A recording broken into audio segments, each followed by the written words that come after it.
Hello, hello, hello. Going live from, Tampa, Florida, Hurricane City right now. We're casting this game. Ionia in 2.0 versus Bandle City First Baptist Church. Hextech League Week 2. Going live. Just waiting on the other two casters. They're indisposed right now. We got one in a league game, the other getting food. But, you know, we're running it. Got the invite to the game right now. We do have a special treat from the Bandle City First Baptist Church. It's going to be happening soon. So that's why I started a little bit early, but you guys are in for a surprise. So we're in here in the lobby just waiting on everybody. As you can see, the Dark Spectre here in a game. This guy knows the game's starting at 8, gets into a league game. Unbelievable. So, quick little rundown. We got some substitutions coming in here tonight. We got on the Bandle City team, they're going to be taking the blue side here for game one. We got Edgar Allin Uwu, who many of you know as Edgar or Cameron. We got Sirac subbing in for Way2K. Way2K will not be playing tonight. Sirac will be playing in his stead. And due to the substitution rule, Sirac will be jungling. Nazgul Jord coming in. Pingu, of course, holding it down for Bandle City. And we got King Nazgul and Jord. Oh, we got a follow.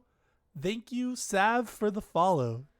All right, let's go. We got the alerts going on too, guys. We just got affiliate. Finally, somebody put in the information, so don't be afraid to sub or use that Twitch Prime sub. But yeah, back to the roster. So yeah, Pingu, Jord, and King Nazgul filling out the Bandle City First Baptist Church. And then Ionia in 2.0. We've got MD Base already in the lobby here. Apogtheosis, King Pui, and then we're still waiting on Kaluna and I Hate Bananas to come in. I don't see them online, so not everyone's here yet. Game's supposed to start at 8, by the way. Things are a little scuffed this week. We got a couple people who are going to be playing through hurricanes. Not sure how the weather is where two of the members in the on the Ionia team are, but up here in Tampa, it's all right. It's raining, but it's nothing bad yet. I think the hurricane's still in the Florida Keys.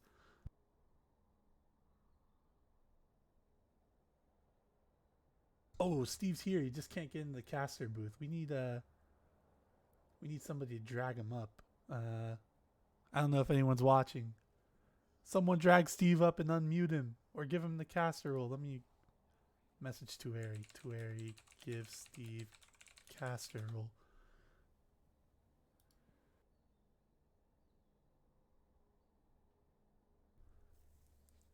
Don't worry, we'll have that second caster soon, guys.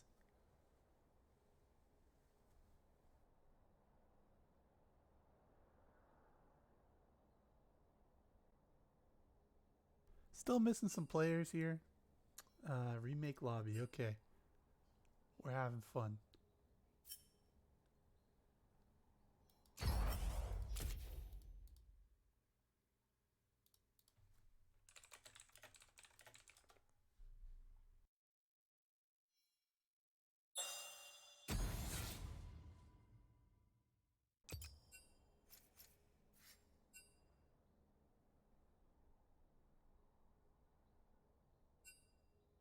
Hello? Hey, Steve, we're live already, by the way. Welcome in. How do I watch it? Oh yeah, let me get you the invite. Then you just join the spectate.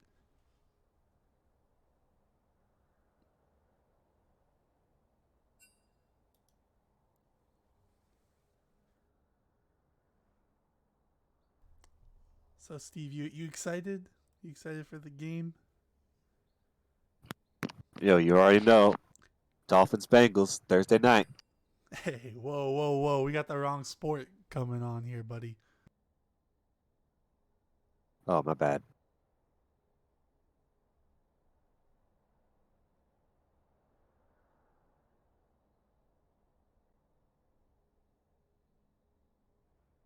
It's on Booze Bash. Yes, twitch.tv/boozebash. You got everyone in the chat already knows.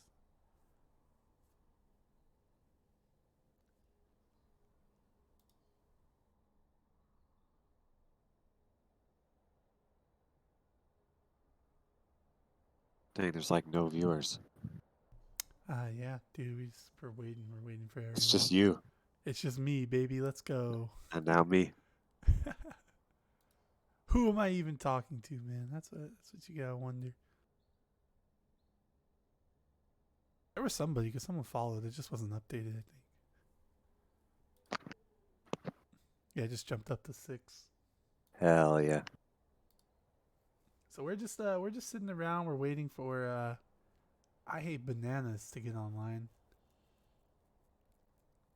I texted him. He saw my text. Didn't respond though. Maybe I have the wrong number.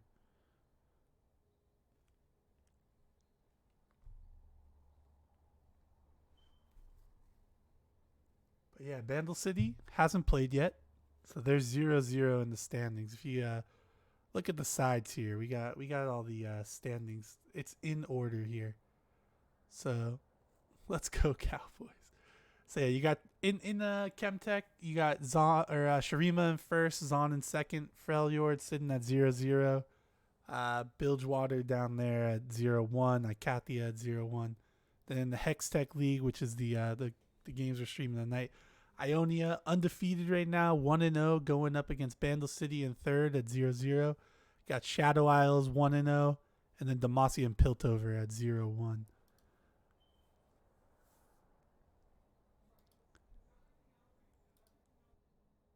Is Sriracha filling in for somebody? Sirach is playing for Way 2K for Bandle City. He, due to the substitution rules, he will be playing jungle.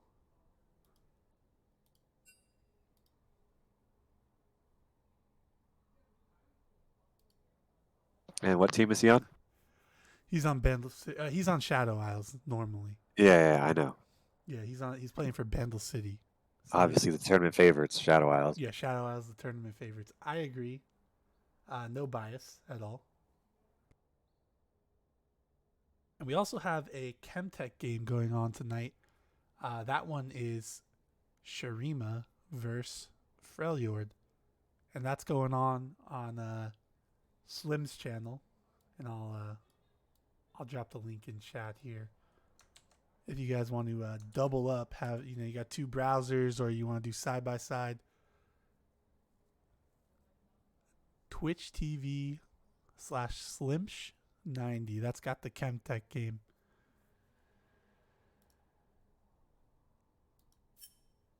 We're still waiting on Juan.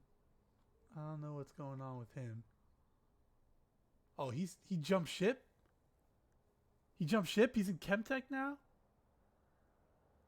Oh man, it's just you and me, Steve, I guess. Hell yeah. Dang, dude. Backs against the wall. Just you and me. Juan jumped Top ship. 2 teams in the AFC East. That's embarrassing, man. Abandoned by Juan, dude. In our hour of need.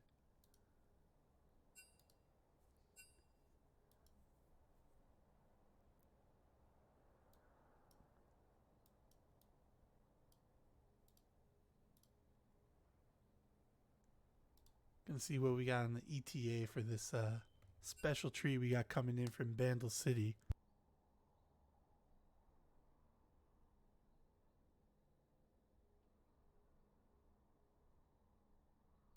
Still waiting on I Hate Bananas. Not sure if we ever heard back from him.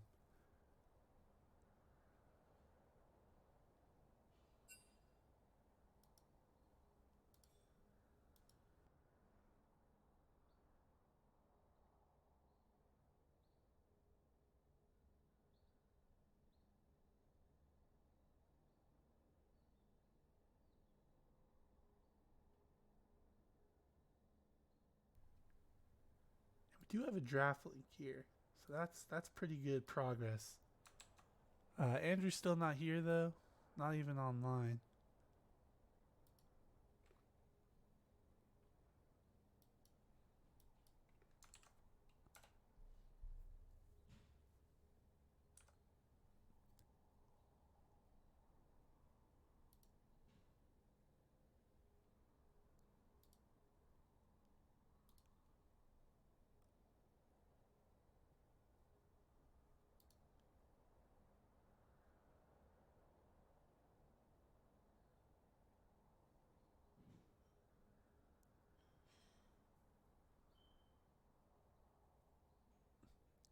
Andrew's on call with his team on mobile, probably from Zach in the channel, so he should be good in here. I do see him online on Discord. Let's see if we can get like a little.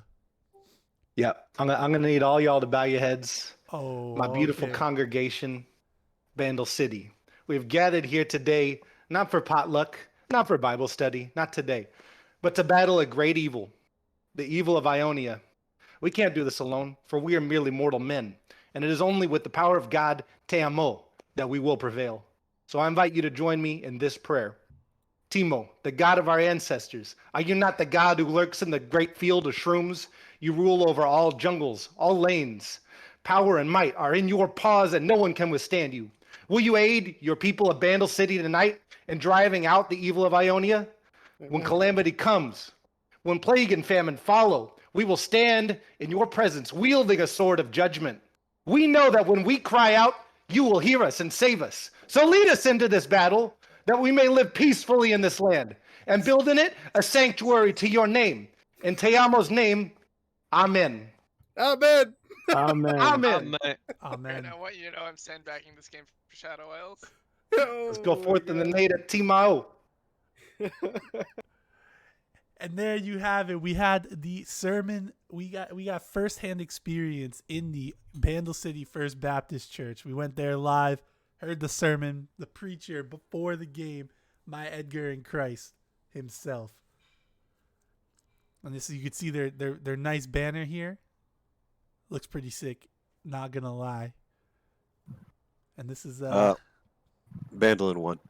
Bandle in 1 after that moving speech. They're gonna forfeit after the first game.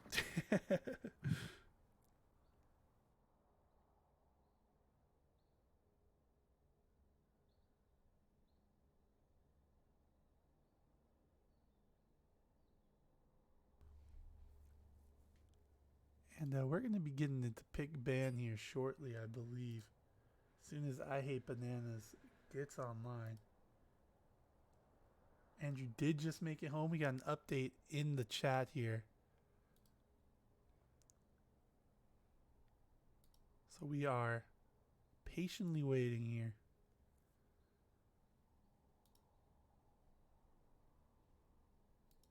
As you can see, update in the chat.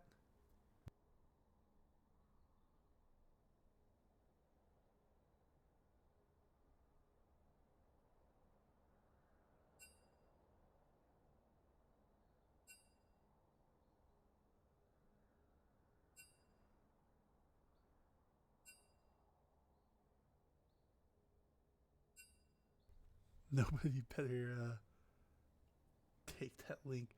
Let's see if we can get like a live update here on the Chemtech League, because there is pick and ban going on right now over there.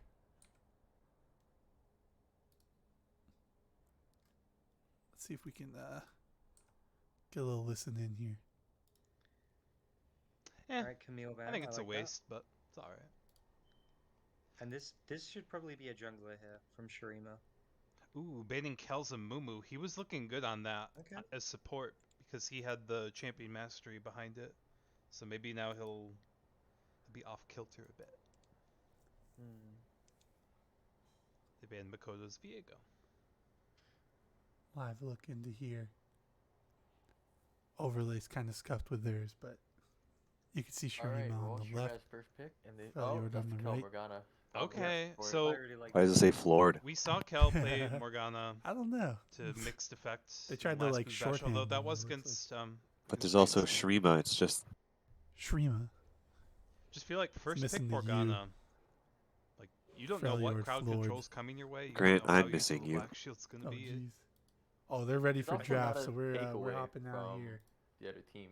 We are hopping But out, I think if you it's think getting about out it, of here. So draft should be starting any minute now.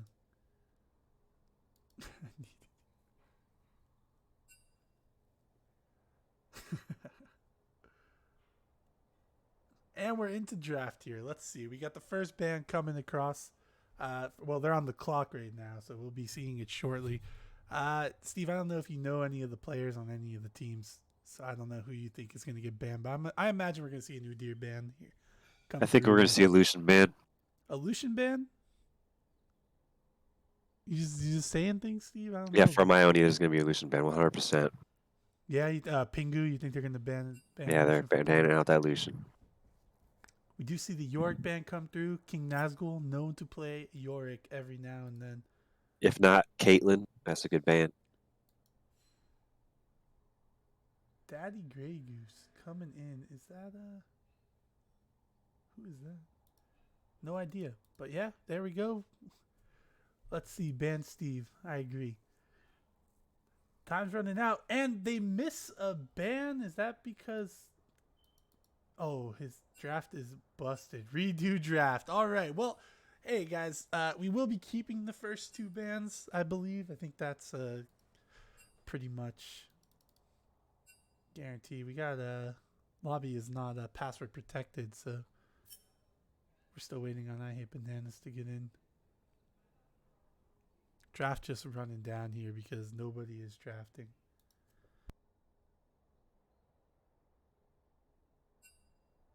So we're going to get a new spectate link coming in hot here. Don't pay attention to this one, guys, because we're in a new one already. B City versus Ionia.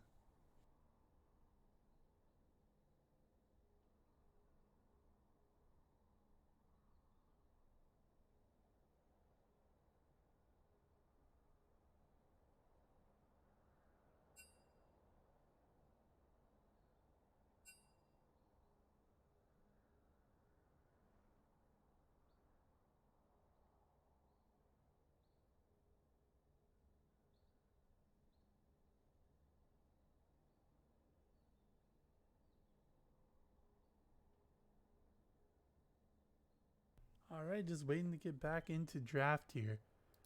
I Hate Bananas, still not online, only on his phone. So we're still waiting on that. But they are ready to draft. And we're back in the draft. Gonna see the Maokai band come through. Oh, it's a new deer band this time.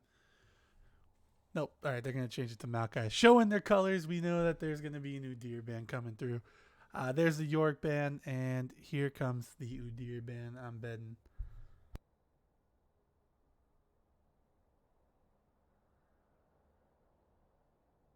No, it's Jarvin. All right. Will we see a new deer band? Who knows at this point? Zyra coming through. That's going to be targeted at Cameron. Edgar Allen Uwu there. And we're just going to wait to see this third band coming out through Bandle City. You still think we see that Lucian band? I do. I think it's gonna be a second round. And we see a Zed band come through. So that's aimed at Apogtheosis. They clearly don't want any smoke with that. Kassadin, Apogtheosis did play Kassadin twice last week. Did pretty well. So clearly they are not concerned about the Kassadin here. Bandle City has not yet played yet. They're just they're just banning based on their match histories and stuff. We're gonna see the Zillion come through, and we've gotten an Udyr pick. So Udyr could go top, could go jungle. Still not sure. Don't know if Sirach plays it. Hecarim coming through on Ionia, and Hecarim did get nerfed pretty significantly if you look at the numbers. His win rate did drop about 4% in Platinum Plus. And so it's going to be interesting to see how much work can get done for the Hecarim. I imagine it is I Hate Bananas playing it. Scion coming through here for the top laner, or the mid laner, or the jungler. I don't know. King Pui playing top laner. It's going to be, I imagine it's going to be a top lane pick. Normally we see Pui on tanks. So this would be in line, but I've usually only seen him on Maokai with the ban. But Ornn, I've seen him play. I haven't seen him play Scion.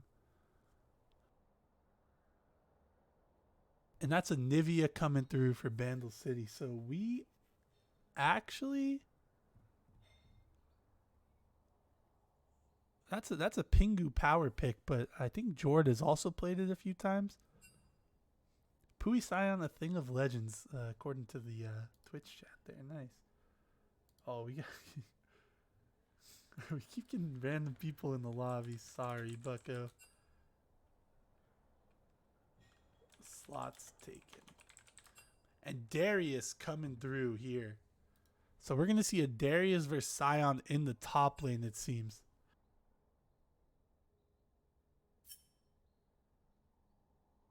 And we're just waiting to see the third pick here for Red Side for Ionia to round out this draft, and we'll get into the next parts of the bin. So once we get this pick in, Steve, who do you think has got the stronger team in the first 3 picks? There's the Cassidy coming through. They clearly don't want it to get banned in round 2. That's a tough call. That's honestly a tough call. I'd have to go with Ionia. Have to go with Ionia. Okay, yeah, they've got a hyperscaler in Kassadin, Scion, also a mega tank late. Darius, Udyr very strong. Anivia, I'm not sure how she does into the Kassadin matchup, but Kassadin usually does really well into AP mid. Well, let's think about what these teams want to do. Ionia wants to go in. Bandle City, they want to counter engage with their Anivia Darius, right? Mm-hmm. Bandle City can never start fights, and if this game has any reason to reflect on any of the games of the past, we know that the team that has engaged is going to win. The team that has engaged usually does end up winning. The Wombo combos more often than not win out. And we've got Scion Hecarim just diving into the backline, setting things up for Kassadin so far. Caitlyn ban comes through. Renata and Lulu bans come through. So they are targeting Cameron hard here with 4 support bans from Ionia. And they ban Caitlyn and MF, and they say base pick an 80 carry. We haven't seen you play yet.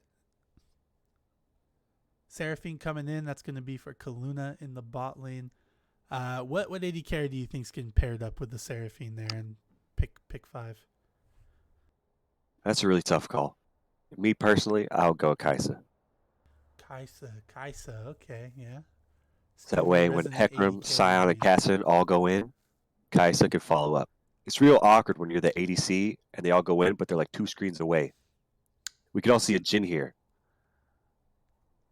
We got Zach in the chat saying Senna. Do you think a Senna pick comes I think through? Senna could work because her ulti's pretty good at following up. Yeah. We got Tristana coming through here, and now we're looking for a support. Generally, you probably might see like a Nautilus come through. You know, they're playing against Seraphine. They might try to just be super aggro against an immobile champion like Seraphine. You gotta dodge the CC, but Cameron is also point and click CC on Kassadin is always useful. Ooh, Janna coming in.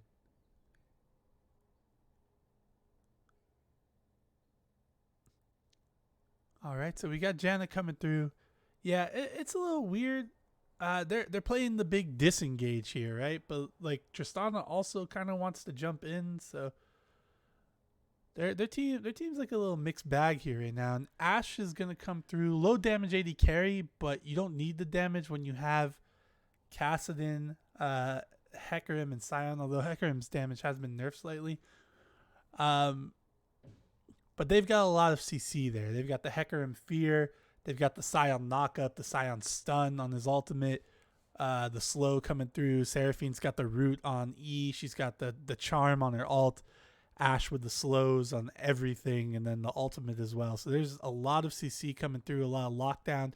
So maybe they were thinking, they're thinking they're trying to get some picks and just like dive in on them, get some fast kills here. While Bandle City is going to be playing keep away, basically. Yeah, but Bandle City can't actually start any fights, so I guess they could siege turrets pretty well, right? What are you going to do? Run into a Darius, Anivia? No, you don't want to do that. Yeah, it's going to be tough for them to siege turrets, right? Because three of their players are melee units. And Ashe is like okay at taking turrets, but Anivia's got a lot to just stop the three main turret takers in Scion, Kassadin, and Hecarim from doing it. Janna with the shield and everything. So I do like, in terms of like sieging turrets, I think Bandle City does have the better team for that. But we might be looking at some like crazy zany tower dives coming in. They have better for sieging turrets and better for defending turrets. Yeah, for sure. And we're getting into camp select in the actual client here. So I'll move on over to that so you can see it. I mean, we see the draft here, but it's always fun to watch it happen live. It's your funeral.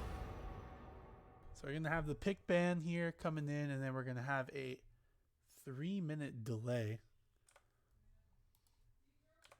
I wonder how, while we're waiting for that, I wonder how the other games going, because they're probably in their 3-minute delay already. I think the key player of this game, the Bud Light key player of this game, is going to have to be Janna. Yeah, the Bud Light key player is going to be Janna. Okay, let's have some. Who do you think gets first blood this game?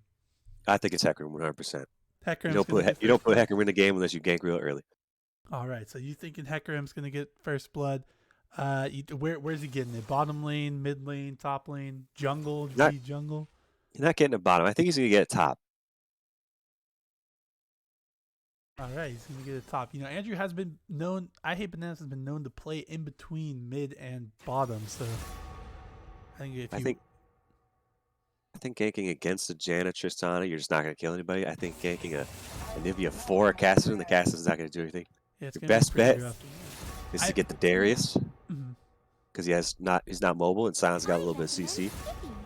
Yeah, I'm gonna say it's gonna be Udyr in mid lane on the Cassidy. We're gonna have some like friend on friend action here. Sirac's gonna take down Apotheosis in the mid lane.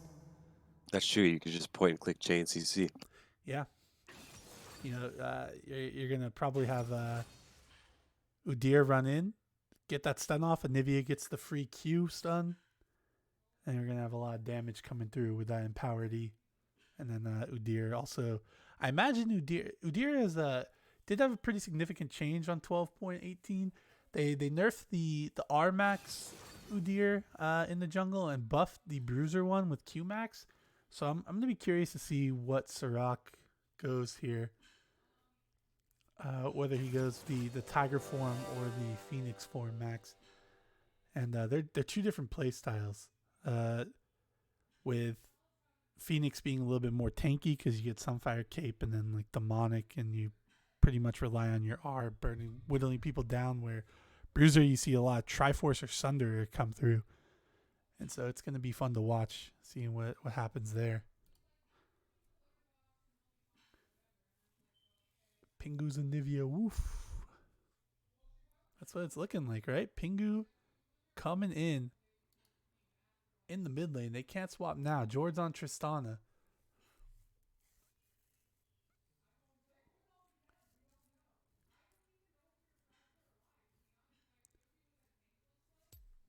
So we're going to be getting into a 3-minute delay here. I think what we can do here is we will head on over to the Freljord game and watch that for a few minutes while we wait for this one to load up. Hey, word up.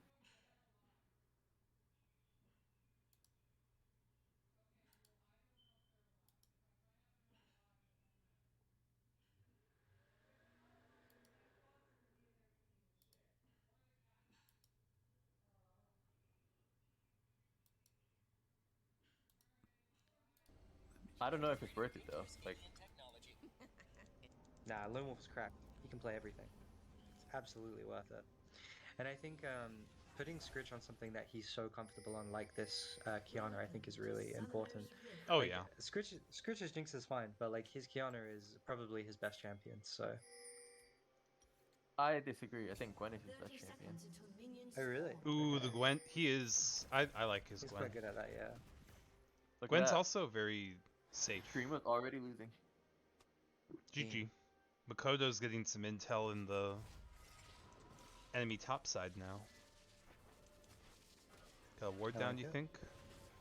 Yep, on the wolves. We got some bean talk happening in all chat here. Beans? Just a standard start here from Freljord, making sure they're covering all their entrances. Makuto's going to be going down to the bot side, so we are going to see both of these junglers pathing up towards the top side. Yepper. So I guess Set Nasus is potentially a lane to influence. We'll see. Yeah, I think Set has a really good level 2, so it makes sense to path towards that side and see whether or not you can get a kill on Nasus. Dang, they both smited their first Makoto's buff. just going for the counter gank.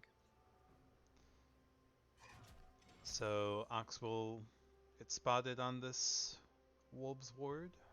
We got about 50 seconds more of a spectator delay on our end for our And game. let's see what's I'm going just on watching here. the Chemtech game right here. Shurima versus Maybe level 2 Freljord. shenanigans. It'll be a big deal for either lane bot, I think. There's a lot of bullying that's going to be going on here on this top side. You already see Michael being chunked out for about 25% of his health, so he's going to start chugging one of his health potions. Yeah, And it's We that's can tough. get a little fixed scoreboard action in here. Kel, you gotta. Stay alive. Ooh. Oh my god. That's a lot of damage. Level 2 first for the Freljord bot, but they don't really do much with it. They're chilling.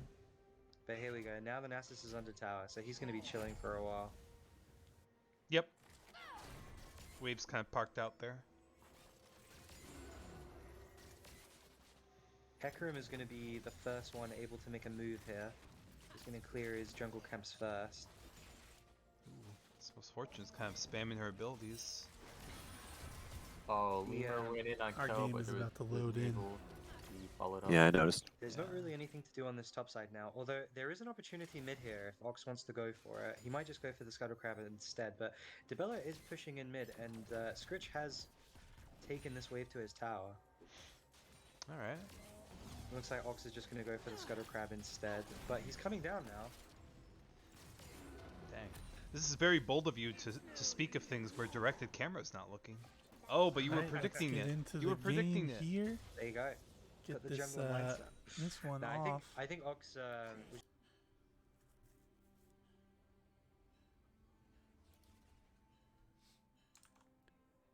If the game is a little bit broken for you here, see if you just like click along the scoreboard a lot. That usually gets it done.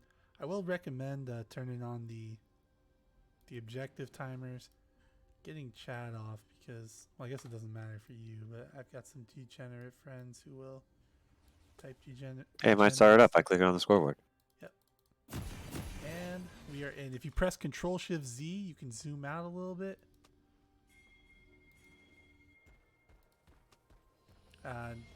You don't need to turn off the time controls, but we will turn them off here. Just spam that plus button to get to the proper time. I'm at 33. I'm at 35, 36, 37. I think I'm 1 second ahead of you. All right, you got Soraka and Bananas in the mid lane. I'm at 46, 47, 48. Okay, now I think we're synced up. All right, sounds good. We are in, zoomed out, time controls on. We got week 2 kicking off here. Doing 5 point here for everybody. Just watching the jungle entrances. Nobody getting some early vision. Everybody's got their wards. You could fix the scoreboard, drag people. You know the deal. Ionia, always already in their spots. Noticed that last week too. Good guys. We got some chat going on. I'll show it here. Good luck, good luck, good luck. We don't pay taxes. Good luck, have fun. Sirach told me to say that. How do you get the scoreboard to stay up? Press O. Oh. You can also press A. It like turns on the team fight HUD when they're doing a pretty big team fight. And we're off. We got both junglers starting on bottom side. We're getting the fight here up top already. Nazgul getting some big trade there on Pui. Pui does hit back, but Nazgul's bleed's going to tick it down there to about 60% health. And it's a Nivea bottom. Is that what I'm seeing here? Anivia bottom, Tristana mid. Pretty good in the Cassidon, I think, to have an 80 Yeah, carry.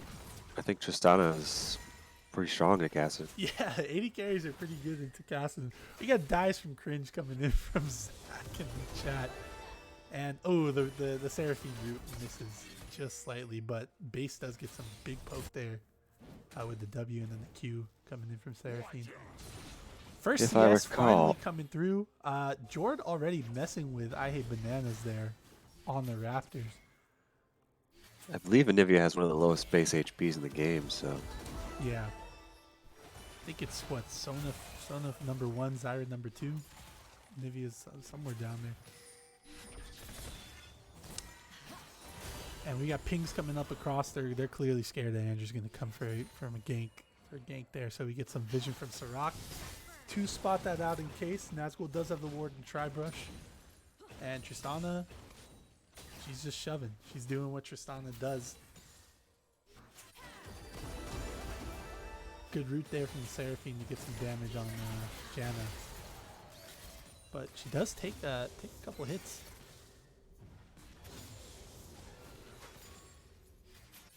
Interesting to note that Sion did start corrupting potion. Is you've played Sion a bit. If you're playing into Darius, we got Tristana coming down here for a gank. Must have been called out because they spotted it. They were backing up. She never walked over a ward. I think Tay probably Apotheosis in the mid lane probably said something. So for Sion, are you starting corrupting potion into Darius? I would imagine you'd probably want the Doran shield, no? Nazgul's gonna take a trade here in the. I think they're both fine. I think. Oh, there's Sirach top, and he just runs by him. Oh, why? Oh, he doesn't have flash. Wait, he's lagging. Oh, that's. Oh sad. no. He is. That is lag.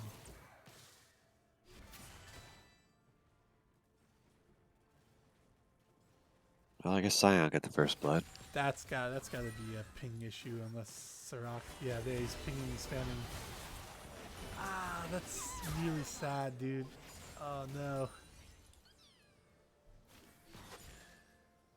And then Andrew comes in bottom lane and gets a kill on the Janna. Look, and there you go. See, you told Andrew would be playing in between mid and top. Wow, you hate to see that. Sorry, a little stunned about that top lane thing. That's I feel like the game just fell apart. yeah, that's really rough. Nazgul still does have a lead. You know, Pingu very dangerously low there. Andrew did leave though, and they're not going to push. They're going to just get shoved and back there.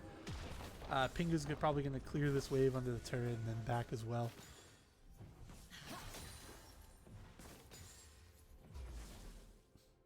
Yeah, Cassidon is up in CS. Tristana did shove the wave and leave, so that might have something to do with it. But yeah, still sad about that top lane issue with the. I mean, Darius is. Darius is still in a good spot, but like you hate to see. Yeah. We got Sirach here on the jungle, on the dragon here, going for the Hextech dragon. So we will not have a Hextech soul, which is pretty big because that is one of the strongest souls. Probably that and Infernal. What soul would you like to see for both teams here, Steve? I honestly like to see Mountain. Yeah, for both teams, you think it'd be good for both of them? I mean, it just makes you more tanky. Yeah. Yeah, specifically Less I think for diveable. Blue side, I think blue side would definitely want to see Mountain for sure. It'd be hard for like Ashe to get through the damage. Pingu getting some good poke there on the Ashe, and the first dragon did go over. So we might see an early soul here, assuming the dragon stats keep going up. Nazgul Mountain getting, second, so it's not a Mountain Soul. oh, Mountain second, yeah. So we will be having Cloud, Zach's favorite, Cloud Dragon. We will be having a Cloud Dragon, an Infernal Dragon, or an Ocean Dragon.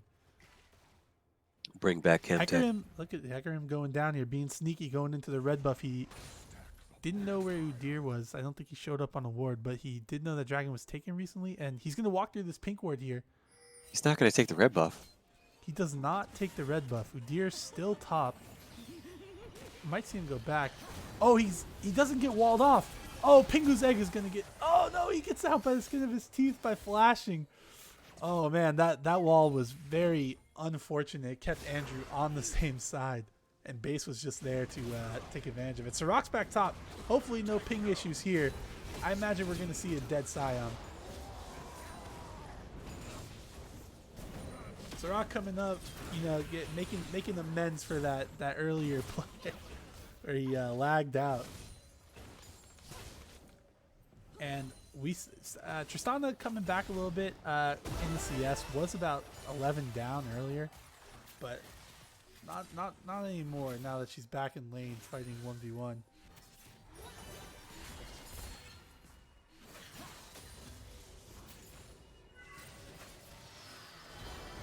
And it's just Poke City down here in the bottom lane. Ooh, Cameron is getting hit. Pingu also getting hit. They're going to pop the egg. Cameron's still walking up. He's going to have to flash out. Basically going to take a tower shot. Going to get down low, but he's going to live. Kaluna just getting more damage down. Oh, Hecarim's going to kill him. Hecarim's Where coming is he? here. There comes the ult. I don't think he's going to live through this one. Oh, I don't know if The this is charm comes worse. through. Kaluna's dead too. Are they going to actually go gonna for be a a triple. third one? Are they gonna give They gave him blue buff. He's got blue buff, but he's smartly gonna stay and get the wave. He doesn't want to walk through it. And wow, that you know, Cameron and Pingu played that probably the best that you could. Yes, Cameron died, but Pingu coming back with the double kill on the Nivea, that is huge. They played that as well as they could. Ionia played that as bad as they possibly could. I honestly think you just, as Hecarim, you just take the camps, you let the, you just shove it into turret, because Janna can't walk up. She's at 10% HP. Yeah, no, you're absolutely right. And Sirach getting another objective here as the jungler. They're gonna get this Rift Herald here, and I imagine they're probably looking to they'll probably look to pull a top, but there hasn't been no plates taken. We might see a mid as well because opening up mid lane is pretty good, and keeping top lane up, you keep Pui in the lane as long as possible. So you know, 30 CS advantage right now. You want to keep that good thing going. So we'll probably see the Rift Herald come through mid once Tristana pokes it down a little bit. Her tower taking is insane. And Nazgul going in on Pui right here. He's going to walk, dodge the knockup, and we're going to see another kill come through. The solo bolo in the top lane. Didn't see it taken advantage of in game week 1. We got a fight going in here in the bottom lane. Hecarim is down here, though. They're engaging. Kaluna goes down. We're going to see probably a dead Janna here. I don't see how he gets out. Oh, the shields are coming through. Almost. Oh, he has stopwatch. Oh, that's dead. Well, you know what? I'm not even. I feel a little bit bad. Who imagines the Hecarim taking stopwatch? I wonder if that rune was like intentionally taken. Because you don't see that a lot, but that's. You didn't buy it, right? That's the rune. You know, thinking about it, I actually really like Ashe here.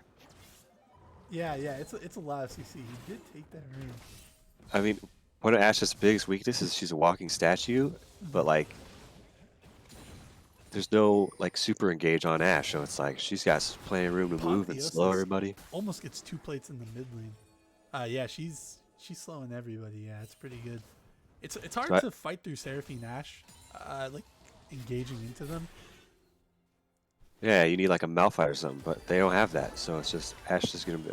If we have a pure 5v5, Ashe can probably free hit a little bit. Probably kite infinitely. Base getting caught out here by the wall. The charm. Oh, the charm hits him. Auto attack, Ashe. Why didn't you auto attack? There comes the stun, and we might see a dead Anivia here. Base gonna live here. We got the Rift Herald drop bottom. We're still fighting bottom though, and we're gonna see a flash come through from Apotheosis. Scion comes in. It's a 3v2 rumble in the mid lane. Sirach looking like he might go down here, running for his life. There's the Apotheosis picking up the kill on Kassadin. Nazgul here, though, looking to maybe get some answers. He has Ghost. They get the double kill. He gets the flash. Oh, he gets the Scion. He's got resets on the R. This is going to be scary. That's another one. That's 2 for Nazgul. 4-0, King Nazgul here. They get 2 plates bottom, and we're having a tussle here. This is come down to like a 35-minute 5v5 team fight. Yeah, it's looking like it. Ashe gets a bunch of kills in the bottom lane. Gets 2 plates. Almost got that last one too. No, actually, they didn't almost get that last one. But Anivia looking here to push, knowing that bottom lane is resetting here. So they did greed for that last plate, and oh, I hate bananas. Might be caught out here. Gets the knockup. Jord's gonna get the kill. And that's an overstay. Yeah, you don't like to see. Oh, Base is in a precarious situation here, and he goes down. He greeted to stay for that wave while Pingu was pushing it in, and 2 overstays actually result in 2 kills for Bandle City. Pingu And actually just got 700 gold. lead. Kaluna walking into here gets the root. Pingu does. Oh, have yes, egg. The egg, but Jenna is on the wrong side of the wall here, and I don't think Pingu's getting out. So he stays with about 15-20% health, thinking he can get like a cheeky kill or something. I don't know. Kaluna smartly wards the bush and just hits him with everything. And Apotheosis is there to clean up. That's another dragon coming through. They should be able to get out here. They got Janna, they've got Sirach on Udyr. And Nazgul waiting in this bush, camping the bush. Sion does not have flash. We're going to see Sion probably die here because he doesn't have ult. And that's going to be a 5th kill here for King Nazgul. Oh, that's a feels bad man for Sion. Yeah, he actually probably could have killed him without the ult there. I wonder if he... He's got Triforce completed already. It's 13 minutes into the game. He's got full boots. We got Sunderer and no boots on Hecarim, which usually kind of weird. You don't usually see Hecarims not get boots fast, but he's got Sunderer. Honestly, I think you switch Ashe and Seraphine with Sion. Yeah, I think you need them up there because it's a massacre. Dragon's gone. In the top lane, yeah. There's no reason Sion should be up there just getting killed over and again. Yeah, it's pretty rough to watch. Sion only has Ninja Tabby right now, and then the Bomby Cinder. He's really far off. If we're looking at gold from his first item, probably be Sunfire Cape. I think Ashe and Seraphine can actually kill Darius. Darius is like already like 2/3 of the way towards his second item, and Sion's not even close to having his first item because he's only got 300 gold. He's got to finish that the Aegis and then get that into the actual upgrade of Sunfire Cape.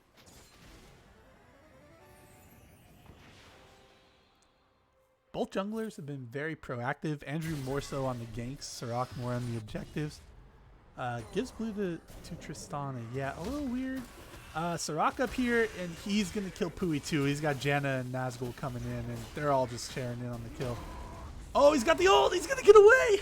Sirach doesn't stand in front of him. A classic misplay there. And Pui is able to just run out, but he's also just, zoned off again on more. And him backing, that means they're going to start up the Rift Herald here. George sitting mid. He's going to clear this wave. Let's see if Cassin's moving up. They know they're on him. Saw the ward. Or they had the blue trinket there. Nah, it's gone. Just get mid turret. Yeah, honestly, they should have kept pushing because what are you going to do here? You ult somebody, but... You got Sion. Sion doesn't have ult, but he's teleporting into mid lane.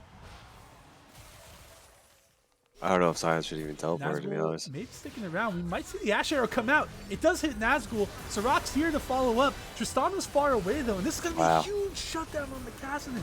The team walked away, and Nazgul stayed around, and they just have really bad miscommunication there. We're going to have to see a flash here from Cameron. Did Darius just walk back and forth in the river? Now, yeah, the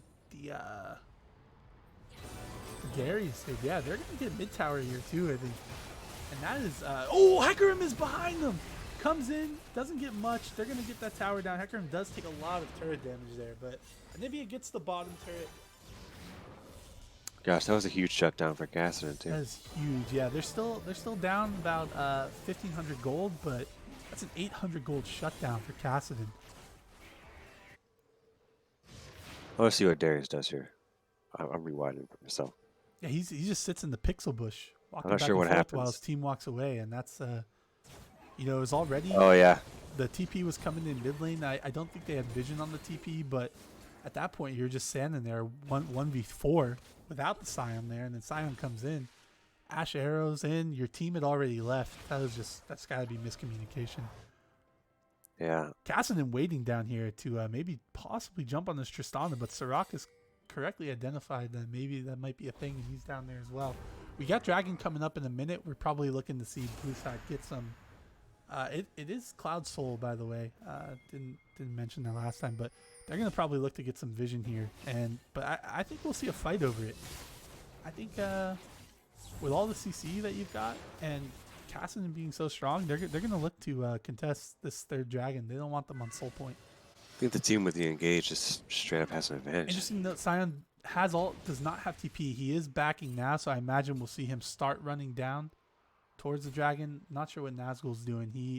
He'll probably run down too. He does not have teleport. There's no teleport to note on Bandle City, so they're gonna have to be proactive on the roams. And so everybody already in place here, 15 seconds out for Bandle City. They have everything. They know Andrew's down there with the wave right now, but they have everything warded, all the entrances except for that one coming from bot into the river. And I think if you're blue team, you got to start the dragon. I actually think they might look to give it and just get this tower. That's also true. You could just give it. Yeah, they got the Rift Herald, so they're looking to get 2 towers here. Sirach's standing around, maybe looking for like a cheeky steal here, but they're gonna keep pushing, and somebody's gonna have to answer it. Yeah, here comes Sirach. He doesn't have flash, and we're gonna see him try to steal it here. He steals he it. Gets it. That is huge. They're gonna get the inhib and the kill. Wow. Sirach dies for it, but that is huge. And now they're going to have to try to get out of here because Pui is dead. The Ash Arrow hits the Tristana. Hecarim gets stopped by the Janna. And they are fighting. The charm comes through on 2 people. Andrew's down. Hecarim is down. They're still fighting. Nobody dead. Pingu is an egg. But Base is here by himself. Oh! That's why Ash is so strong right now. Jord goes forward to kill Tristana. Base is going to die. But Apoctheosis is going to get the kill. And that is a huge fight. So much going on there. Off screen, Janna chasing down the Seraphine. Might have wanted to see him come back to help the team because they do all end up dying. Cassidy ends up with a triple kill. The Dragon Steal was huge though because they get an inhibitor. They get 2 turrets, and an inhibitor, and the dragon. So they despite them like losing the fight, technically they end up with a gold lead. Like they get more gold, like 500 plus gold on that whole exchange. I feel like both teams kind of got what they wanted except for the steal. It's like if you're blue team, you either want to push hard or get the dragon because you want the other team to come to you because you have Nivea Darius. Yeah. You're not engaging on anybody. The red team, they were like, okay, we're going to engage when we see them. Has actually been a bane to the existence of Hecarim. He is not finding the engages that he wants. Oh, that was a really great we're call. looking at Pui dying here again. Maybe he tries to TP out if we get no, he's not even going to waste it. Yeah, he's just going for the turret here. He's probably going to die and try to get some damage. And they're actually going to let him just hit it. I mean, it's not doing anything. He's not getting much, but a lot of the damage from split push Scion comes from the ulting into the turret. And they're looking right on Baron. Nobody in position. This is a free objective again. Sirach is the king of objectives this game. Has gotten both Rift Heralds, 3 Dragons, and a Baron for his team.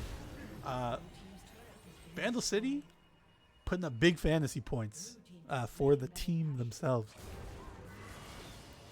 That's a lot of turrets. That's a lot of objectives. So, they're going to get this top tower too. Everyone's backing, and we might see a fight over it as Scion's coming in, but they're going to get this turret before anybody can react. Ash still hasn't back. Let's look at the gold that they're all sitting on. Ash is still sitting on about 1,800 gold there, 1,750. And we got the engage here. Hecarim comes through. 3 people. Oh man, this is just a slaughter here. Sirach was in the mid lane. They were caught with their pants down. And what an engage. Oh, King Nazgul turning it around. He's going to get Pui here too. Oh God, that's why Ash is so strong. And he can't catch her. Sirach is taking turrets mid. Is he going to get this? base is there. They're gonna be able to chase die down for the turret. Sirach. He's You not might as well even just gonna die get for the turret. Oh, at that point, if you're gonna die, I think you just go for the turret. There's a lot of cross map action happening here. This is a crazy game. I'm not gonna lie. Yeah, this is wild. Wow. I need to watch this replay. Yeah, go for it. Everyone's dead. I might take a gander myself, but I'm not going to, because the past has shown that every time I go to try to look at a replay, they always decide to fight immediately again. Especially with Dragon coming up in a minute, we're going to see them start contesting vision around that area. We might see a fight break out. But that was wild. That Hecarim engage into the Seraphine charm was huge. But Nazgul fought through it. Oh, Pingu caught out here. We might see a dead Pingu. This is why I didn't go back for the replay. Pingu assuredly dying there. And Pingu's on the 40-second death timer as we got Dragon coming up in 45 seconds. Pingu does have TP there, though. So we're going to see, we will still see a fight around, but they should be able to move in. Nazgul's getting hit by the Seraphine charm here. But Blue Pingu Side got hit is with the there Ash, to though. get vision in. Andrew taking wolves in the top side jungle with Dragon coming up in 24 seconds. So the vision control is here for Bandle City, for the Dragon, as they look to get soul. Andrew potentially caught out here. Doesn't know Nazgul's there. He might have to ult out of this. And that's a huge cooldown going down. Oh, we have Anivia's TPing top here. The arrow misses, and that's Cassidy's got a flank here, though. There's two people. Hecarim might be dead. Hecarim is assuredly going to die, but is he? Is he going to die? He's not. Jork getting some serious poke damage here on Pui. Sirach there to stun. Nazgul coming in. Nazgul gets knocked up. Hecarim's still low. We got the whole team coming in, but Sirach is going to go down. Oh, They're big fighting Nazgul. 3v4. So close. Oh my, what a terrible misplay there from Bandle City. They didn't have the numbers, but they still pushed in. Two people went to go try to catch out Hecarim, who had no They can still help. fight. I mean, this is. This is going to be tough to come in. Like, oh my. And this is a disaster All right, now here you for leave. Bandle City. Maybe go for a Miracle Steal, but that's it. They had such a big advantage pushing Andrew out like that, but they chose to commit to Andrew even though Dragon was only 15 seconds out. And then their team just walks into the river. And you really hate to see that. I feel like blue team, they got to set up beforehand. They had the setup. That's the thing. They had the setup, and then they found Andrew in the jungle. And instead of just like letting him like waste his ult cooldown, they committed to chasing after him. Pingu TP to the ward right here, in the top jungle brush, and Cameron on Janna chased with him, and they spent a lot of time, and so they lost all the Cheeky Hecarim. the defense and setup that they had. That should have been an easy soul. That's sad to see. Nazgul here fighting a 1v2 here.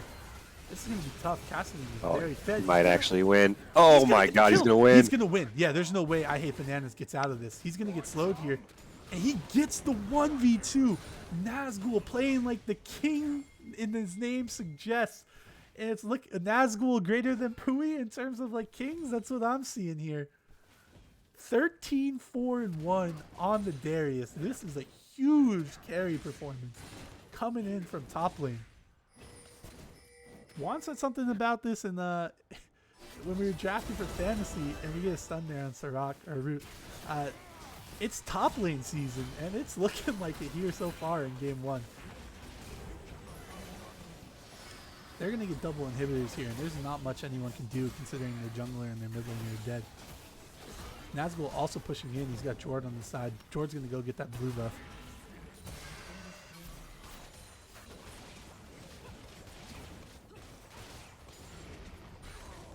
And you know, despite their base being in shambles, I'm still not that scared for Ionia here, right? Because they're I mean, Ash is huge. they've shown that it's Kraken Slayer Ash, Lord Dom's Phantom Dancer. Like she's Once she dishing finishes out- the IE, it's like she's They going to don't- shred they don't everybody. have the Baron coming up, and Bandle City not in position here because they did take the base and get some resets.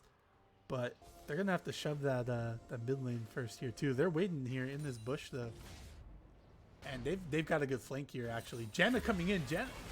There's a stun onto Anivia. Janna's coming through. The Zhonya's comes through. Serac also coming in. Nazgul getting taken down low. Can he live? They're fighting it out. The charm comes in on Pingu, hits just one, but he's egged and he's gonna go down. And that is a 1-0 right now. Base super low. Gets the what the hell is that heal? Seraphine? Yeah, it heals that much? That's crazy.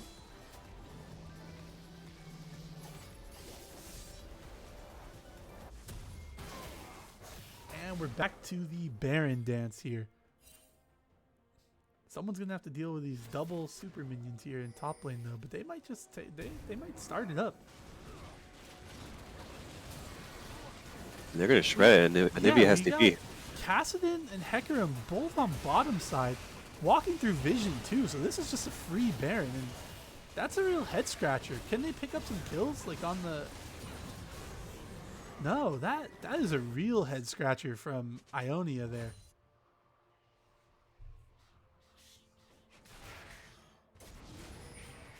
You gotta wonder what was going on in the comms there that they sent Hecarim and Kassadin bottom there with no TP instead of the Scion.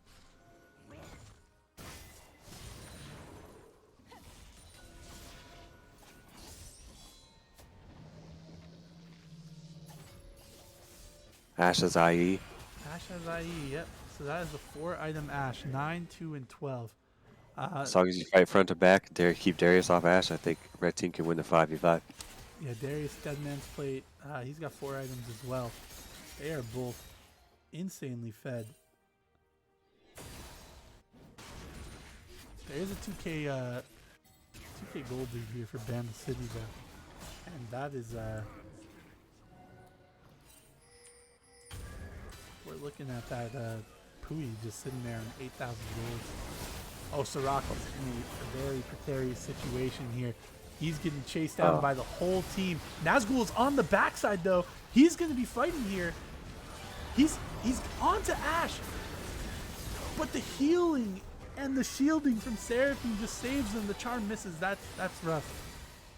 But Dragon is up, and we should be able to see. They're going to have to deal with these. They might just rush to the Dragon because they have to deal with these super minions in the base. That's going to be Soul going to Bandle City despite Nazgul dying in that 1v4 situation or 1v2 situation that started. Red team has no ult. There's no way. Yeah, they can't contest this at all. They've got the base is just in.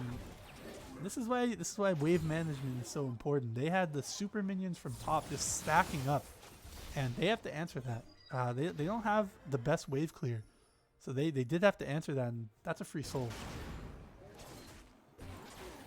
You've got a banger game one. This is like the best possible soul of Darius too. Yeah, it's a really good one, right? You get that especially if you can get the reset. He's gonna need help though if he's trying to get into the back line. They can't fight in tight corridors like that again, like where Serac was running away, because they can't move through that to get to Darius to help him. So they're gonna have to pick their locations of fights better. They gotta have Tristana flank behind, ult Ashe backwards. Yeah, that would actually be pretty. That would be pretty hype. Darius looking like he's got this. I don't know what that's gonna build into. When they changed all the phage items, I kind of got a little lost. It's not Cleaver anymore, right? Serac gets stunned. 4v5. Tristana is not here yet though. Nazgul on the outskirts is hitting him. Serac goes down. We've got Kassadin on the back line here. Nazgul also gonna go down. So Jord, Pingu, and Egger all in pwn here. Just left to 2 or 3v5, and that's another kill, and that is huge for Ionia. They just can't get away. George should be able to get out here. He's got the tower to stop it. I don't think Andrew can dive here. Kassadin's still there. Still here though. Oh no. Oh man, he needed to know that Andrew was not going to chase him down by himself. Yeah. Cameron gets out, and that's a 4-0 for Ionia there, and they actually have the gold lead now. See, the reason they do this is because they see Tristana mid. Yeah. And because they see Tristana mid, they say, Hey, we got engaged champions. Let's engage. I Cameron can't tell is- you how many booze bash games end on such a mistake. Yeah. Yeah, considering there's no TPs coming across here, like you got a Nivea with TP, but like your mid laner doesn't have TP, your top laner doesn't have TP. They need to just be with the team at all times during like this stage of the game. It's hard to send one of them to split push, Yeah. especially with the type of engage that Ionia has. Unless you're gonna commit, you know what I mean? Like Yeah. Tristana could have just kept pushing, and maybe got an inhib for that Yeah, fight. but she was so far off from it already that like they don't have like they don't have the survivability, I think, to actually let her have time to do it.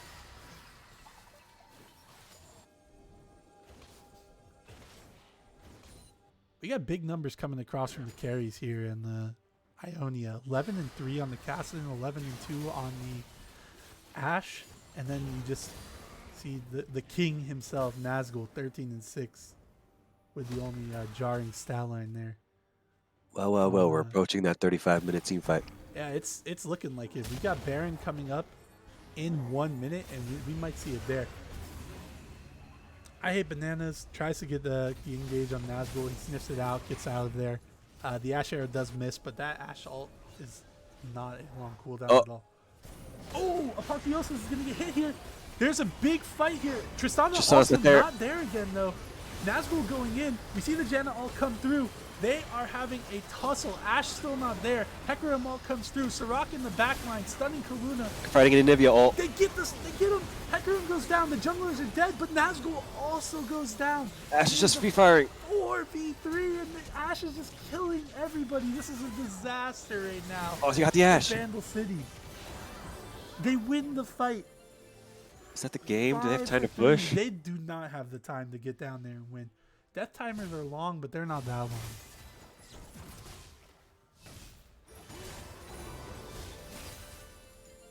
And they try to get the pick on Cassidy, and that might be one of the worst champions to try to get the pick on because Yeah. he's past level 16. His ultimate is on like a 1 second cooldown, 1.34. They probably get an inhib here. They have the damage to push for it. For sure. And then they immediately just peel off the Baron, I think. I think so too. Yeah, we'll see a fight over Baron here. 35 minutes into the game, just like he called, we're gonna see a fight on Baron. Everybody up for both teams. Pingu and Base both 5 seconds out, so we're gonna see them all run to Baron immediately. I'm surprised we're not seeing maybe like Cassidy like sit around and maybe try to get a pick on somebody like straggling through. They had the wards on the one side. You could have maybe sat near that blue buff. So Nivea going towards bottom side does have TP. Sirach Just have Udyr going mid. Wave through mid. They know that they're probably around Baron. They know they're not on it, but they know they're probably around. They do have the pink ward. And Elder Dragon is coming pretty up soon. in 40 seconds. Honestly, I'd prefer Elder over Baron. I would prefer Elder over Baron too, especially with the way the fights are going. They need that extra like oomph to finish people off because they are not doing very well in terms of actually getting the kills. Okay, ping it with the Nivea flank. And so we won't see the fight around Baron. It looks like it's gonna be around Elder. Sirach and Nazgul both here on the side. They might potentially look to get like a pick here, right? Because they're Tristana wants the red buff. are they looking to make a trade? Baron for Elder? Oh, he's gonna try to kill Tristana at the red buff. Oh, he flashed. Tristana flashes out, and they're gonna trade Elder for Baron, and I'm not too sure you. Are they gonna want try to that. end the game? They're pushing through mid. They're gonna get the inhib. They're not gonna be able to end it. Kassadin Cassidy's gonna be able to 1v5 with the Elder. here though. They get the Baron. This was a mistake. They are so split right now. They might be able to get away with Janna, actually. They do get away, and Tristana looking for scragglers over near the dragon, but I don't think you want that trade considering you have the 4 dragons. I think you wanted the Elder, no? Yeah, I think you want to set up that Elder and make them run to you. Maybe they just identify that they don't have the team comp to fight the 5v5, and so they make the trade, but Maybe they're just looking for a pick to end the game. I think that's what they got to do here because their team fight is not looking good right now. I feel like with Tristana hits 6 items, she should be fine, but still an And item and a she half doesn't off. have the IE yet, and she's sitting on 1,700 gold, but that's not enough. She needs about, I believe it's 2,800 to get the IE. I think IE is 3,400, and Yeah, but she hasn't is completed 600. Lord Dom's. I think she's gonna get Lord Dom's first, Oh, and she then doesn't. Yeah, she's so no IE yet. oh, Sarash is dead. Sirach is in a Or is he? He's Udyr. situation. He is the Elder Udyr. Dragon is there though, so they might be able to pick him off. We got Scion here walking around. Janna just playing keep away at this point. Hecarim with the charge lined up, runs out. Sirach sitting there. They're gonna have to play base defense here, 4v5 as Nazgul is still pushing top. He doesn't have TP. What do you think? You I'm just thinking clear if away you're with Ionia, Pingu. you just go for it, right? Because you have Elder Dragon, and it's they're a hoping- 5v4. I think they're hoping to clear the way with Pingu, but he wasn't in position at the time. And that's a kill. We're going to see the end of the game happen here. They're going to get... Yep. Wow. What an anticlimactic end to that.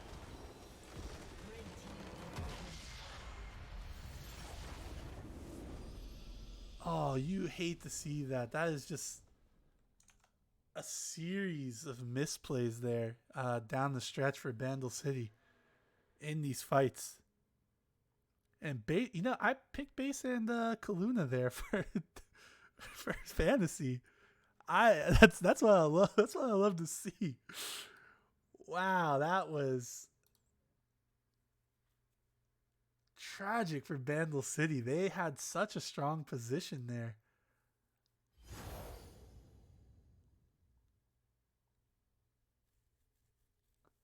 Just waiting for this client to load. Take a look at the damage. 37,000 coming from Darius. 34,000 coming from the Anivia. But look at the Kassadin. Look at the Ashe. Just huge amounts of damage as they could not find the way to get to the Ashe. And I questioned the Ashe pick initially. I thought they just wanted it really for the utility, but Base plays it phenomenally, and they get him. I didn't think that it would be Base doing the most damage on the team. I thought it was going to be coming from the Kassadin and the Hecarim. I thought that it would be a utility pick in Ashe, but he went full damage. He clearly identified that they did not have a way to get onto him, and he just gets a free fire. Yeah. In hindsight, the Tristana pick didn't work out, I think.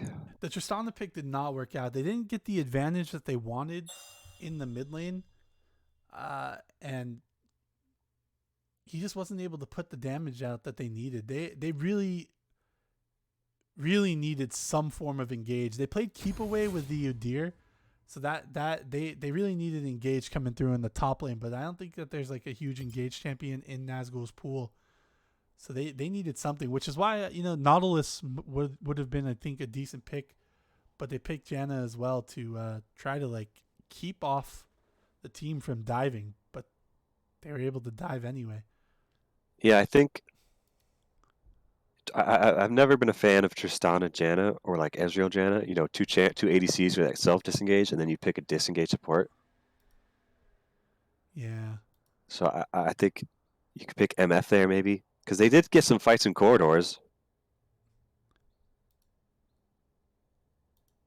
Yeah, they just couldn't fight through the front line, and Scion, who even though he was pretty behind the whole game, he still was able to tank enough.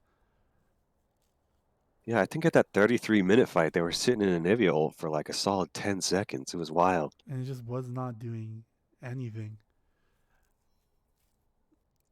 It was getting them kind of low. They just needed that extra second DPS threat to finish them up. Yeah, they really only had King Nazgul for the most part to do damage, but like he doesn't have enough to fight through the shields at that point in the game. I mean, if he picks AP Ezreal instead of Tristana, I think you got it's a W.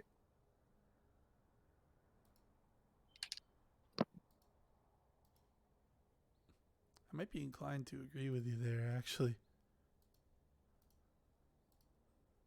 So we're just waiting on everyone to get back into Champ Select. Trying to see who we don't have in here right now. I Hate Bananas probably restarting his computer in between games.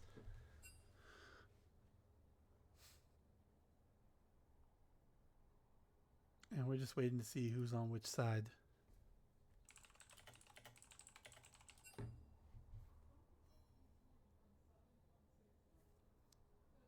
Bandle City will get the they get the nod, they get to decide. And they're gonna pick blue side again.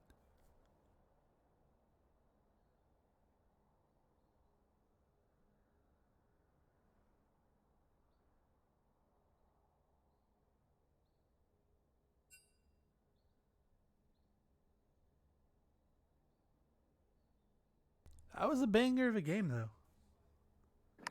Indeed, it was. We did not pray hard enough. Yeah, they didn't. The sermon was inspiring, and that got them through the early and the mid game, but in the late game, it was not enough.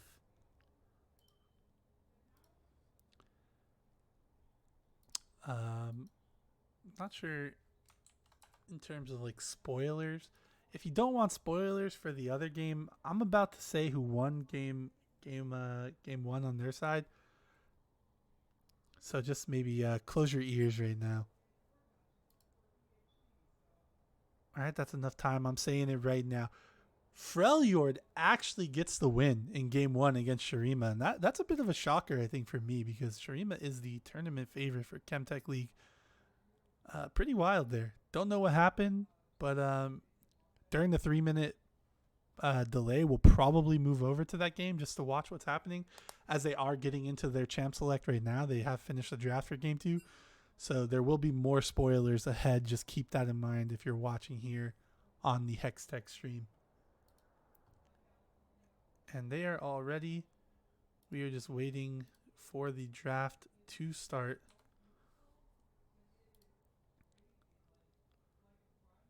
They're just, we don't have everyone in here. Still waiting for I Hate Bananas' computer to restart. And they're doing the nice thing again, where they're gonna get into order for us as well, so we won't have to change their side. They might start the draft as Andrew is still restarting the computer. So we'll transition over to that. Maybe we don't. Maybe we ban the cast now. Yeah, the Cassidon was a great pick. And base showing that you can ban MF, you can ban Caitlyn, but he's still going to do a ton of damage. His champ pool is looking pretty deep.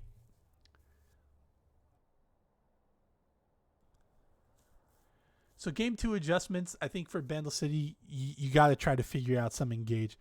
You know that Kaluna is very good on Nami, very good on Seraphine, very good on Lux, and those champions are very good at keeping the AD carry alive. Ionia did the banning on support, so Kaluna's pool also getting pinched a little because she does play Lulu. She plays a lot of enchanters, but they need to figure out some way to get around the Seraphine or the Nami or the Lux to try to get in there and stop them from or like stop base from doing all the damage. Because if he gets free reign, they have tanky enough units. Andrew always picks like these kind of supportive junglers. He picked Jarvan. They banned Jarvan. He picked Jarvan in week 1 though. He has Hecarim, who he built tank. You saw the Sunderer come out. They've got Sion. Pui's probably almost always going to play a tank top lane. So they have a huge front line. Cassidon just waiting in the wings. They have to find the way to get around that. And I don't think it's in Nazgul's pool. He plays a lot of split pushing champions. It's got to come from the jungle, or it's got to come from the support. So I know. I think you go on Mumu jungle here. A Mumu jungle, yeah. Serac is known to play anything. He's pretty good. Had pretty good showings on Pantheon jungle, which is kind of a big engage tool with that ultimate, but you're going to need somebody to follow up, obviously, and get into the back line with him if he's looking to play that. The Udyr just wasn't it, though. He wasn't able to effectively walk around the front line and get through the Seraphine. I know they probably picked it to keep it away from Andrew, but yeah, if you don't have an answer for it, you might need to see that ban come out and pick somebody who's got a little bit more engaged. And Ionia, their early game was a disaster. They lost a lot of the fights, a lot of the trades. They lost Soul, lost Baron, lost both Rift Heralds. They were in shambles, but their team fight was just impeccable. And they win that on the team fight synergy.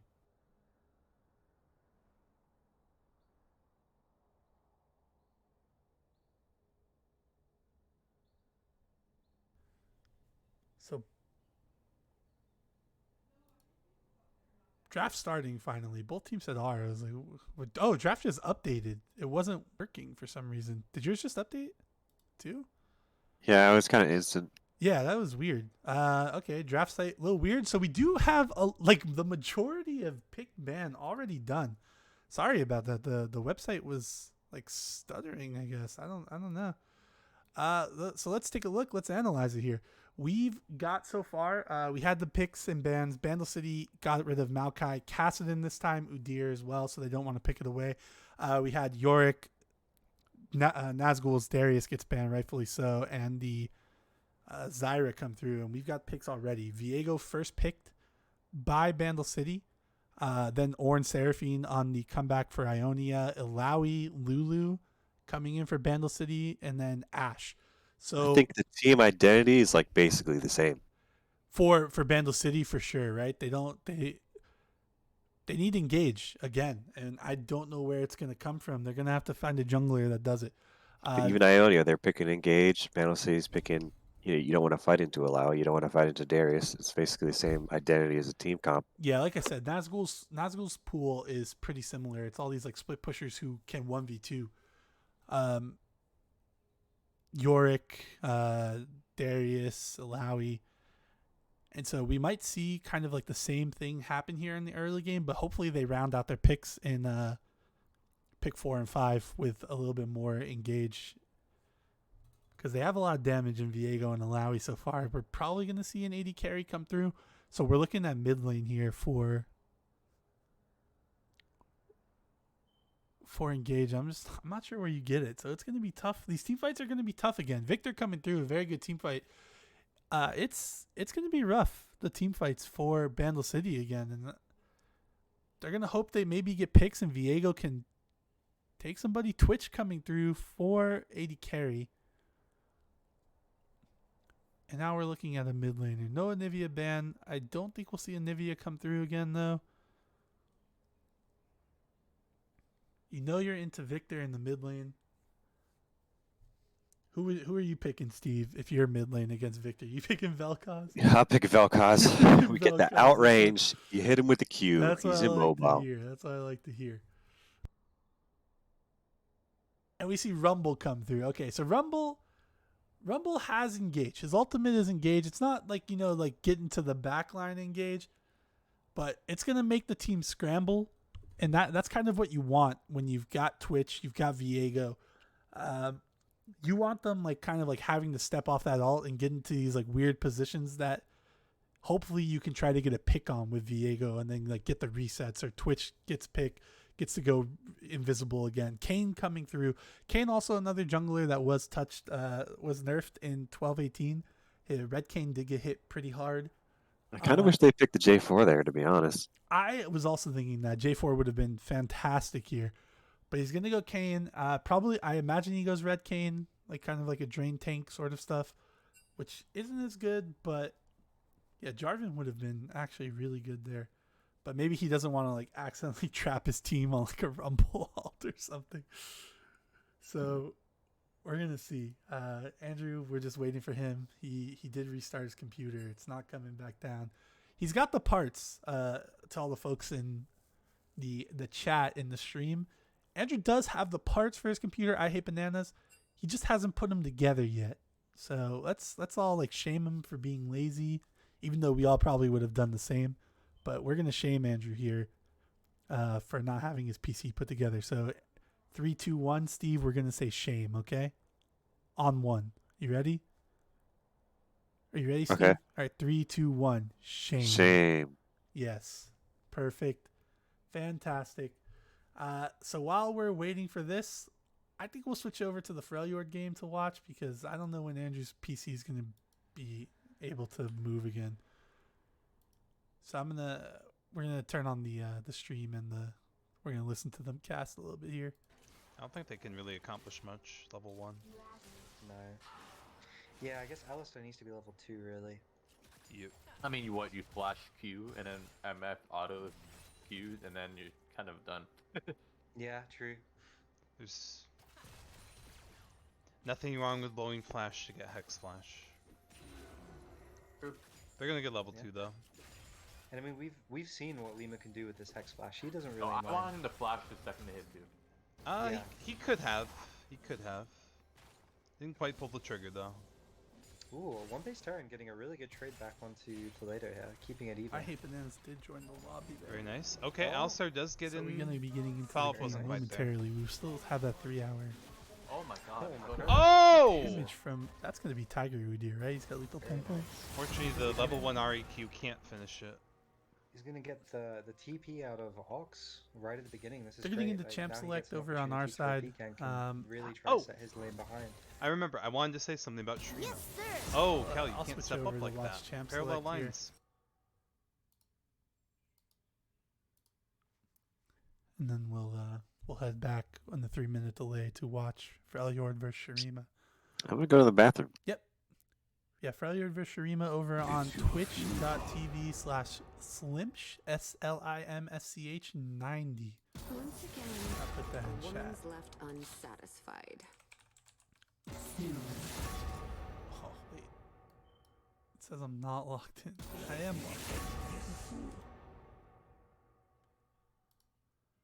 I do not tolerate cowardice.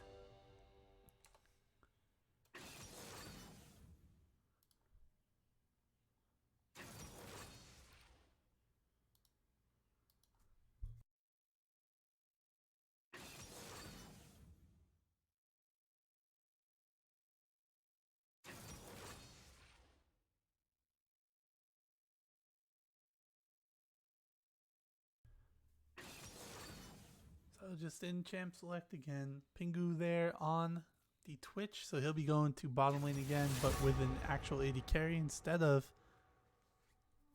the Anivia AP carry bottom.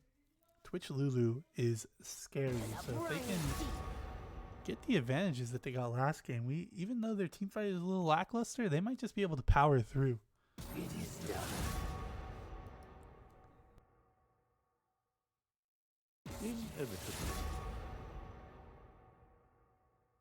The ball is angry.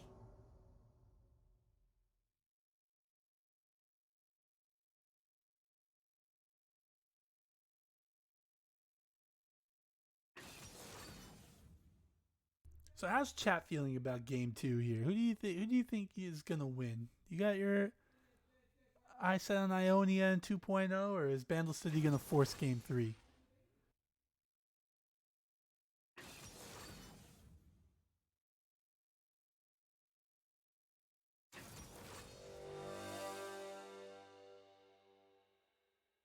Ionia in 2.2 coming in there from Lawful Dog. On the loadout here, 3-minute spectator delay. Like I said, we will be switching over to Freljord versus Shurima. That way you don't miss out on the action and just sit in silence for the. Don't have anything lined up because I wasn't actually expecting the games to be played today, but they scheduled them today. For both of the games were scheduled today, which is why there are no bans on subs. No bans lost for emergency sub in Sirach for Way 2K.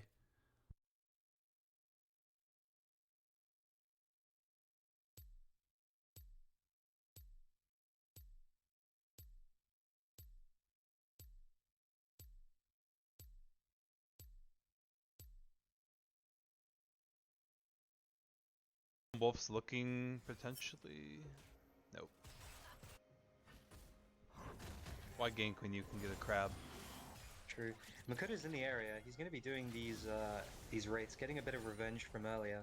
Makoto did get a first blood. on Darius is sick. Udyr. Oh, he starts off with the ult. He will go down. Oh, he's Oh, dead. it's a trade. It's a trade. What's the wave at? It's slowly pushing That was a towards a 1v1 trade there. one base Up Terran top very lane. slowly, and he has TP anyway. During That's that time, Booze Ox gets Bash sent out for nearly all of his 6 health, and he doesn't champion have 1 base TP. Terran there on the Ornn. Debella needs to maybe punish this? No. Okay, he's just gonna freeze the wave and leave. Debella has to stay and push this out, right? Looks like Slim's alt tab in there or something, which Sorry, is I'm why the trying to client's get my going window down. here. I wanted to pull up the chat, but I can't. Bella is able to push it out. Right? Ooh. Yep, Ekron lets the wave crash. Nice. We're 1 minute and I'm gonna pull up the chat 46 really seconds out from the There Hextech we go. game starting.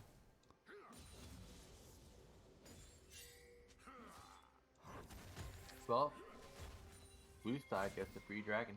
They were able to Yeah. push off red side from the bot lane, and red side is losing a wave here as well.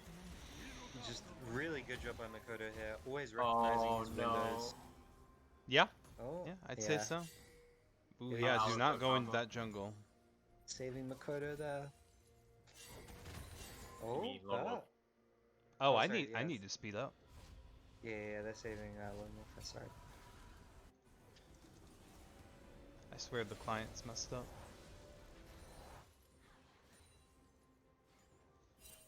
You Yeah, know so, what's messed up? Shurima right now. well, so in theory, Bert should always be able to play for this top side here because this Darius is always going to have push. So go top and get this Herald. So he can just do his camps into a top side Herald clear. He can probably get there by like 10 minutes 30. That's honestly fine. Yeah, I mean you've got Darius. Ooh, but Yeah, Lima 30 is rotating seconds up out top here, from recognizing that this loading is in where Bert wants to be playing. To the So Hextech he's game. gonna try and play with Makoto. He's thinking maybe about kill it this anyway. Darius. No, he's going back Nope, now. now he Oh, no. is. He's making up his mind, you know. But I like this thought process from Lima, trying to figure out where does his pressure need to be exerted here. Why is looks like Scritch is running back to take the Gromp. It's too bad they won't. Oh, Oh, one base Terran goes down, but Real Folk Loose will go down to Makoto Udyr. takes it, and now I don't think you can contest Harold. Okay, they see. Really good rotation from Lima here. This They is, like Lima has shut down the play. Well, I don't know. Lemur showed on the map after all the action was done, and now they're double pinging bot side because they know they can. If the wave was a little better, they could dive this misfortune. The problem is that Hecarim is not on this side. Yeah, the thing is, MF can also ult the wave, which you think she can get those. that's Yeah. true. Jinx is sending her rocket up.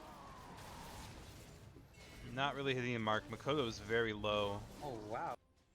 And we are in game here, and we're gonna see what we got going on here. Looking like it might be a 5-point again here from both teams. No deep vision coming in here. Rumble maybe looking to do a ward, but before we go through, Sirach and Apotheosis this time dancing in the mid lane. Not the not Andrew this time.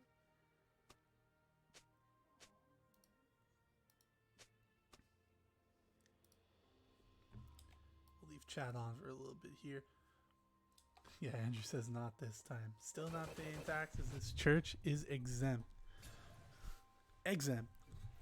Is Comet Kane the new meta? Kane has Comet. Huh. Is that did he accidentally take Comet? No remake coming through.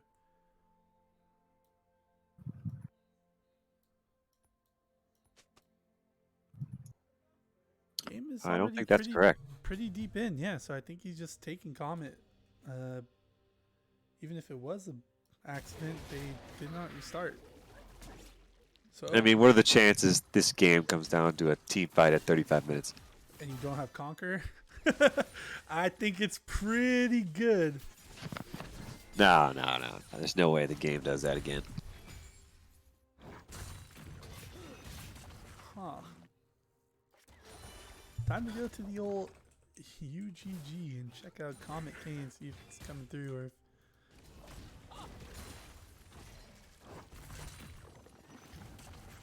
Conquer. I think he wanted Phase Rush or something maybe. Or maybe he just Maybe he has forgot. Blue Cane? It might be Blue Cane, but still Comet is weird. You would want First Strike or Dark Harvest. I think maybe he just maybe might not have switched runes and then had Phase Rush and switched to Comet last second because he panicked or something. But enough on that. We already got a fight coming in here top. Nazgul goes toward the bush, but Kane is there for the level 3 gank after clearing his bottom side jungle. He's going to flash, and we're going to see First Blood go over to the Comet Kane, and he knew something we didn't. I don't think that had really anything to do with Comet, but he is in the right place at the right time. We're going to see Sirach move into the jungle. Nope, he's just going to go bottom lane. No. He was not Don't you prepared ever for this. fucking question I hate bananas again. Yeah, you know, he's a better player than you. I should not have.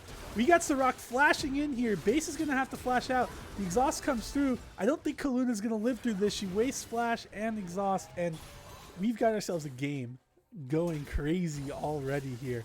Both junglers making huge plays to start their teams off.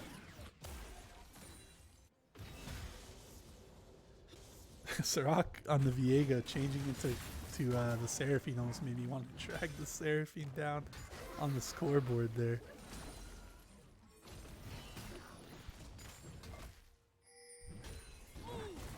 All right. So what do you think so far? That's pretty big opener. So Sirach in the jungle. They do have the prio here in mid lane. But Twitch. You want my opinion? Oh, base is dead. He doesn't have flash. They're gonna. Oh, yes. Wow, he just gets caught out there. You always got to watch for that. Yeah, right? Like, he's pretty low. The wave, I know it's in a bad spot, but, like, your support's not there. Your jungler's not there. You got to just let it go. You can't fix that wave by yourself. Yeah, you got to call for your jungler. Or you got to be real confident in the two. Jeff also got a solo kill. King Pui up in the top lane. Still in shock about that bottom one, but that, damn. King Pui off to a hot start here in this game. He said, you might have bullied me last time, but I'm going to put some respect on the Pui name, the King Pui name, and show you who the better king is.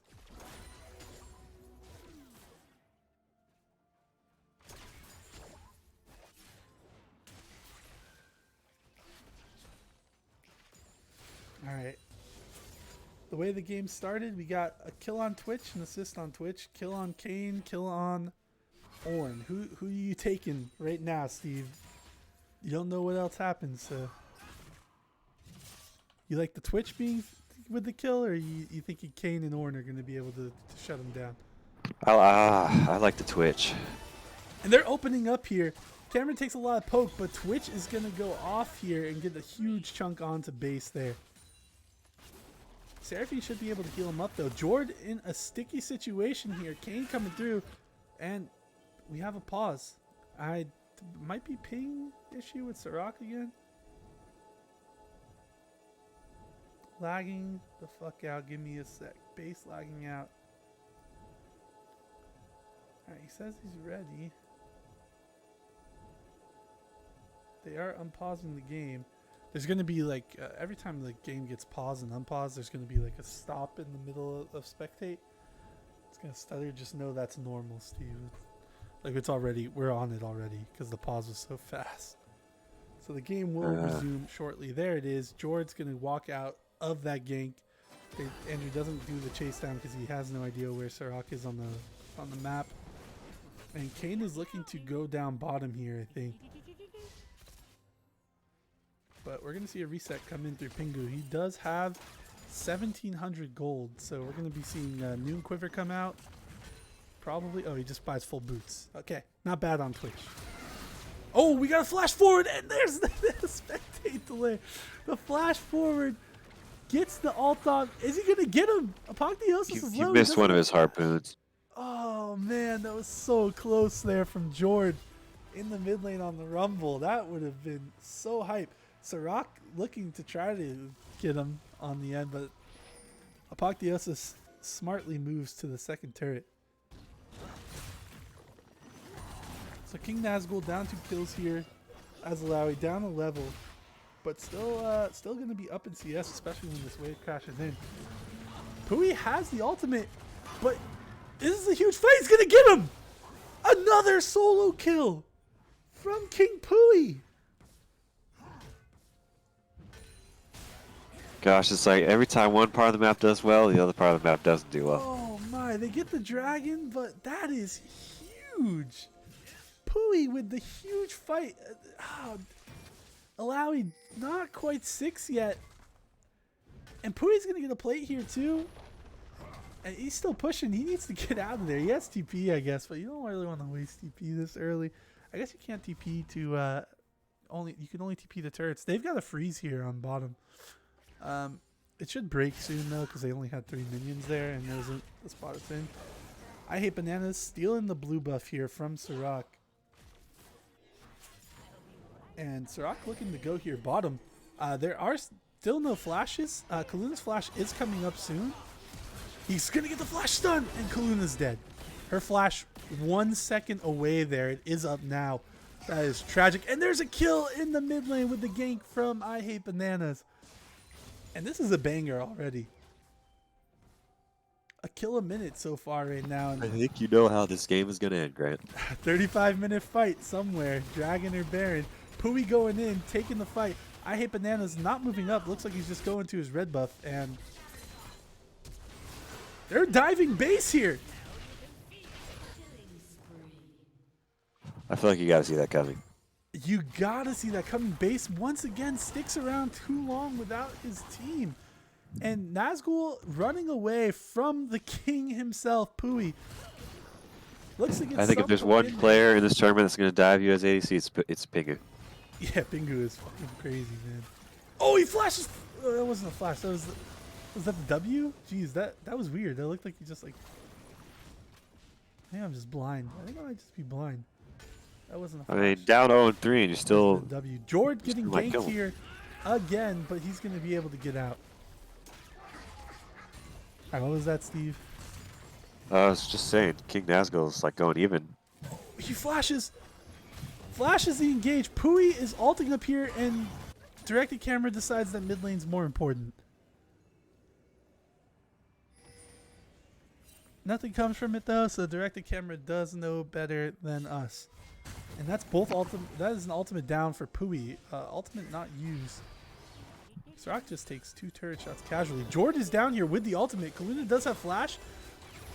That's we're gonna have to see her flash out. She still dies. She should have flashed early. She flashes and still dies. Oh no, you got it. Once you get hit by 1 tick of that ult, you got to get out of it. I Hate Bananas is sitting in this bush, and Jord does not have flash, but Pingu's walking up. No. He ults in here. Base is not in position for this, and I Hate Bananas might go down. Why would you run out there? Oh no, and now Base is in a very bad spot. Apotheosis is moving in, but Base is going to have to flash away. Pingu's not done yet. The ultimate on Victor is down, and he's going to end up dying for this as he does not have flash. Pingu is taking over this game right now. 5-0-2, 10 minutes into the game. He's got 100% kill participation, and he is sitting right now on 1,300 gold. He's going to have shield bow.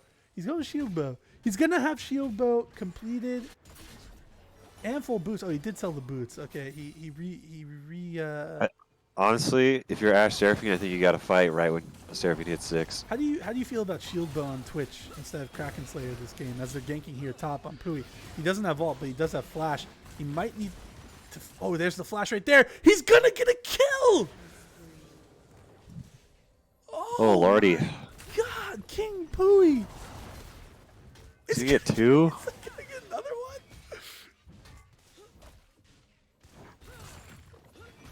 Oh my god.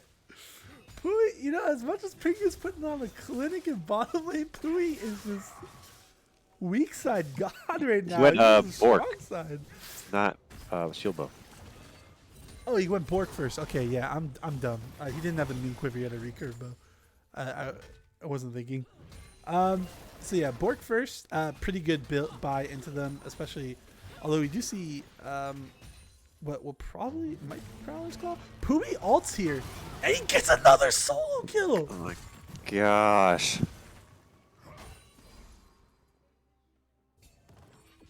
Yeah, Twitch never goes shield bow, which is why I was confused when I saw the Vamp Scepter. I wasn't looking at the recurve bow. I just saw the Vamp Scepter and thought that he was I was just being dumb, but Jesus Christ. The church in Bandle City in shambles right now as their king has been slain 3 times by the king of Ionia, King Pui. Rift Herald coming down. They're going to get that turret. Twitch is extremely fed, but if you're fed on Twitch, you don't want to see the Mega Tank fed on the other team. But that's what's happening. They're going to get the double dragon here, though, so they're going to continue where they left off in the first game with the dragon stacks. I'd rather have the Twitch still at this moment. I also would rather have the Twitch because I mean, Lulu is still there to enchant him. Lulu's there, and Jeff's not going to be tanky enough to deal with a Twitch that's going to have Bork and then probably Kraken Slayer relatively soon. Yeah. Especially with, it looks like Andrew's going Prowler's Claw here, so I think we're going to see a Blue Cane, and Blue Cane with Comet into Lulu is not ideal.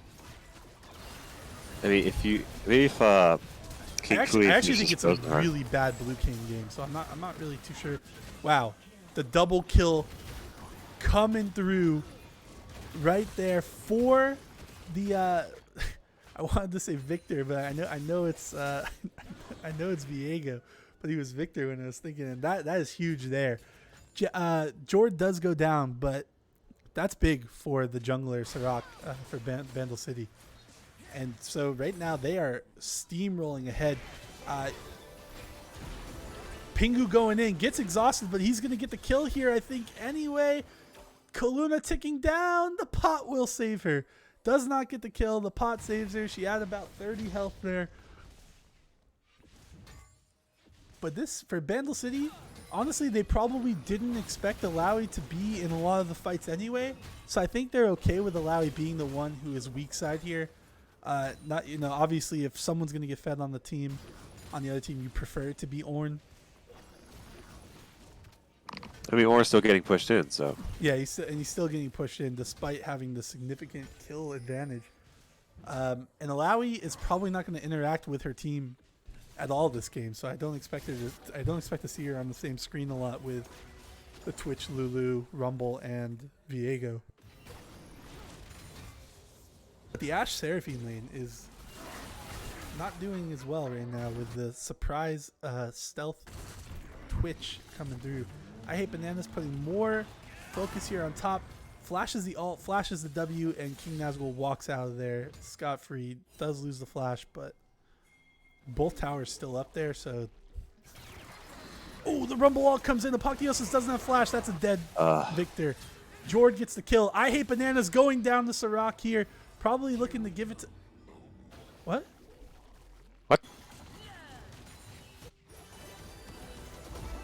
Did he lag Just again? like let him walk out. Oh, they think he was AFK, so they didn't kill him. Okay. He wasn't fighting back, so they thought he was like AFK or a lag spike or something. A little cheeky, I guess. Yeah, honorable. That's what it is. That was nice. That was weird. I thought first I was just like, what are they doing?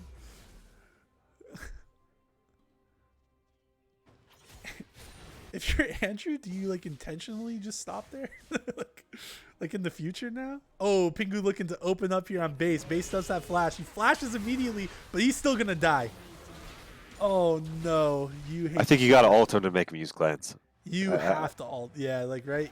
You take that trade. You're gonna die anyway.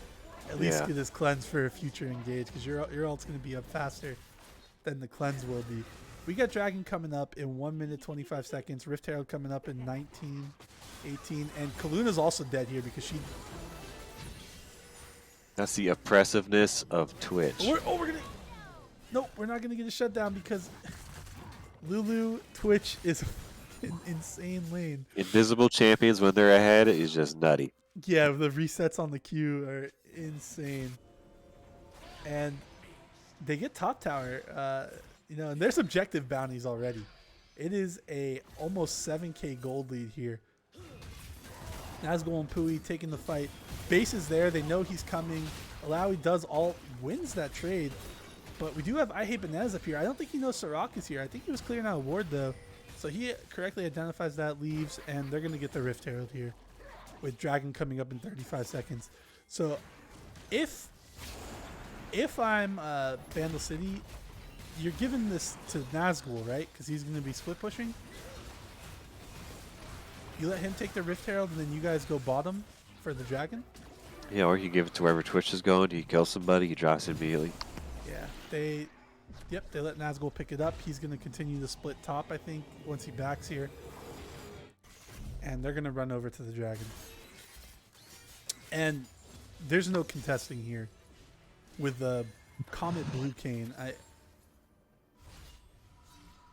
Perhaps he picked the wrong runes and then went Blue Cane because he actually took Comet. I'm thinking that's what it is, yeah, but Maybe he's thinking he can even poke if with you have Comet. Comet, I think you just that was a flash from Sirach, and they don't get I Hate Bananas. I think you still gotta go Red Cane here, man. It is a rough Blue Cane game.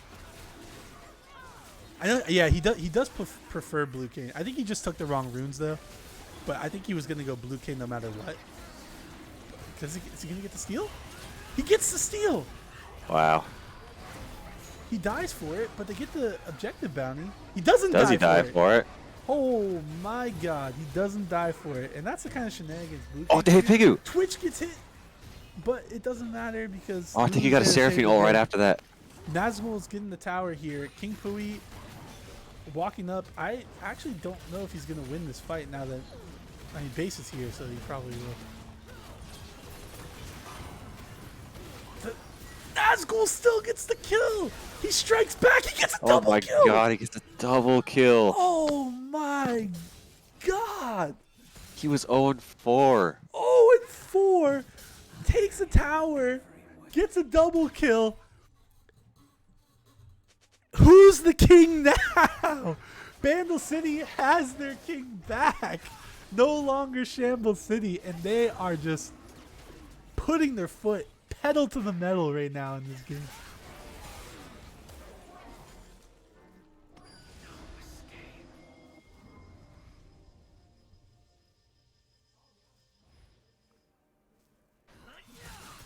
And, you know, despite having Comet and being Blue Cane, I don't think that stops anything here, right? Because bottom lane still gets absurdly fed. He's not moving around the map as much. He probably doesn't get that steal on the Dragon. Or at least he dies for it. Like, so there's really no scapegoat here in terms of like the runes and the choice of form for Kayn. It's just poor play coming in across Ionia right now. Ash going Kraken Slayer again. See, this is a game where I think Shield Bow would have been better because you actually don't need the damage with Blue Kayn and Victor. But Nazgul is gonna go down here. I think Shield Bow or That was a shutdown? Why Nazgul has a shutdown despite his 0-4? Or coming over the ult. He's gonna get him. Twitch here, the flash, he just walks out of it. And they're gonna keep going. The Blade of the Rune King procs, but they're gonna walk away. Victor does not have ult, but he does have flash. He does have that was a little optimistic. There's the Rumble ult. And they're actually gonna pick up 2 kills here because Pui is not getting out of this one. Or they're not even gonna get any because Sirach DCs. Sirach's top and he DCs, but that's not the reason why they don't get any. Kaluna comes in at the end there, gets the shield, and they're able to utilize the CC from Kaluna and the W from Kayn. And I hate bananas on Kane to stop them from effectively pushing forward. Don't even get the flash from Victor too. That's a little feels bad.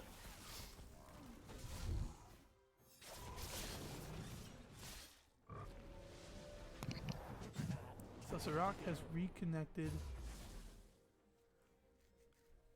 The pause, we get the little stutter here in the spectate. This is normal. But Bandle City pushing to get a game 3 here. Twitch looking for a cheeky play here, though. I don't think he wants. Is that a normal Viego build? Blade of the Rune King into Iceborne Gauntlet. I am not sure. It's not Kraken Slayer though, so we're okay with it. Is that Sunderer is a normal build, but like Blade into Sunderer? I'm not seeing. I guess I can understand you want to be tankier because I see a few Iceborne Gauntlets. I do see a few. I guess you're thinking you just want to survive a little bit longer. On T1. T1's jungler does it. Chovy did it. Genji mid laner. So I think it's popular in the East. There's a lot of players from the LPL and the LCK who are doing it. Not a lot of Western players though. So Sirach clearly brushing up on the Eastern gameplay. And they're going to catch I Hate Bananas out here. There's no way he's getting out, right? Blue King can do some crazy shenanigans. Oh, that was a pretty huge wombo. I need to stop. Oh, no, there's not. Twitch. Kill. Pui's also going to go down. And they're going to get this tower in mid lane too. Kaluna might die there from the Twitch poison, but she's got the Lulu. Running. The Lulu goes down. Oh, you got to get out of there, Too, Kaluna. right? I'm pretty sure it's shutdown because she was 0 and 10. Who got that? Who got the kill? That was Victor. Victor, okay. It's 7k gold lead here. We got Dragon coming up in 25 seconds. It is a Hextech Soul. Will be Soul Point if Bandle City can secure it.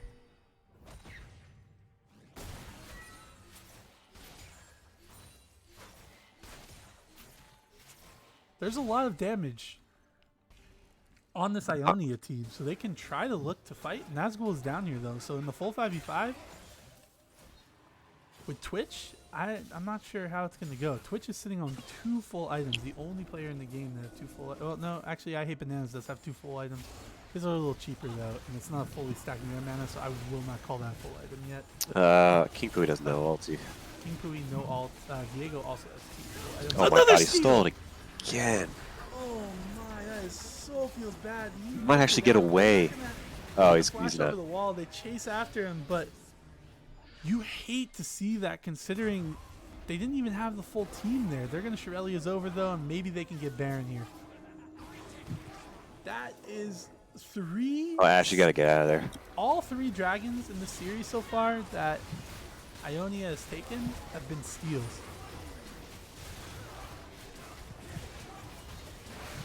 And there is not going to be a steal on this one yet. I don't know. We might see Kaluna come in here and just steal it, but no steal on the Baron. Twitch looking to potential. Oh, he gets his stealth pops, and he's just going to take the red buff. He was looking for a kill there.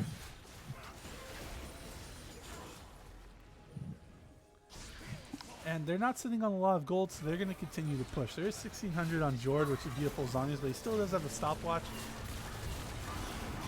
Oh, that's big. Rumble is hit. Sirach getting hit by the ult. Twitch is free firing. Sirach. Oh my god, they're gonna kill him. Oh, they're gonna get him. He's in the middle of their team. Lulu's there though to keep him alive. And Nazgul with the huge TP to finish off these kills, and Twitch getting double kill as well. So that's 2 kills for Nazgul, 2 kills for Twitch for Pingu. Pingu 10-0-5 right now. Pagdios is trying to get a kill here on the Lulu. Doesn't work out. And Twitch can't continue to push his tower because he hits Victor with the poison. And wow, what a huge fight that was.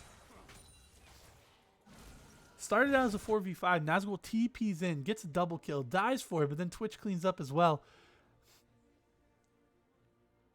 And it's a 4-for-3 for Bandle City as they increase his gold lead to about 9k.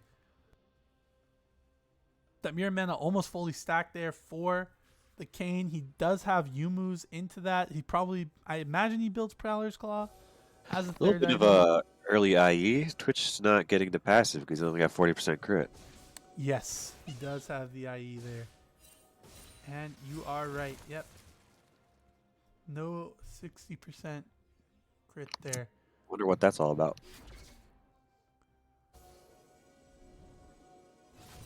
I don't know. Maybe we'll get to ask later on in the game. He's not the captain, so he won't be coming in the post-game chat, but to Zach 2022 and people still going IE with less than 60% crit. Sirach gets caught out here and he's gonna go down. I Hate Bananas, MD base, and Kaluna there to pick him off, and that's gonna stop the Baron push. Twitch is lurking here though.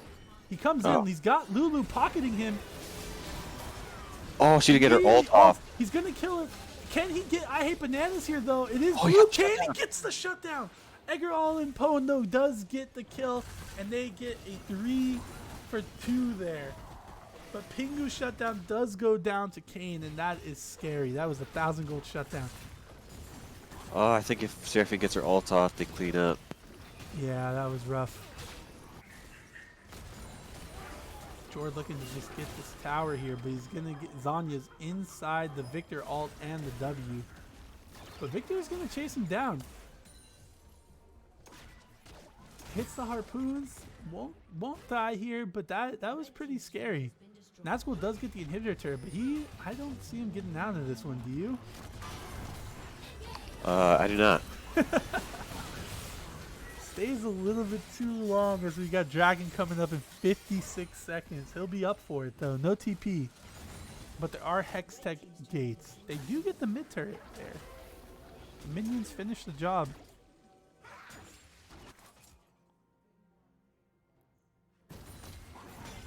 And these team fights are looking pretty scary for for Bandle City. They're not winning them as hard as you would think, considering they have a 9,000 gold lead.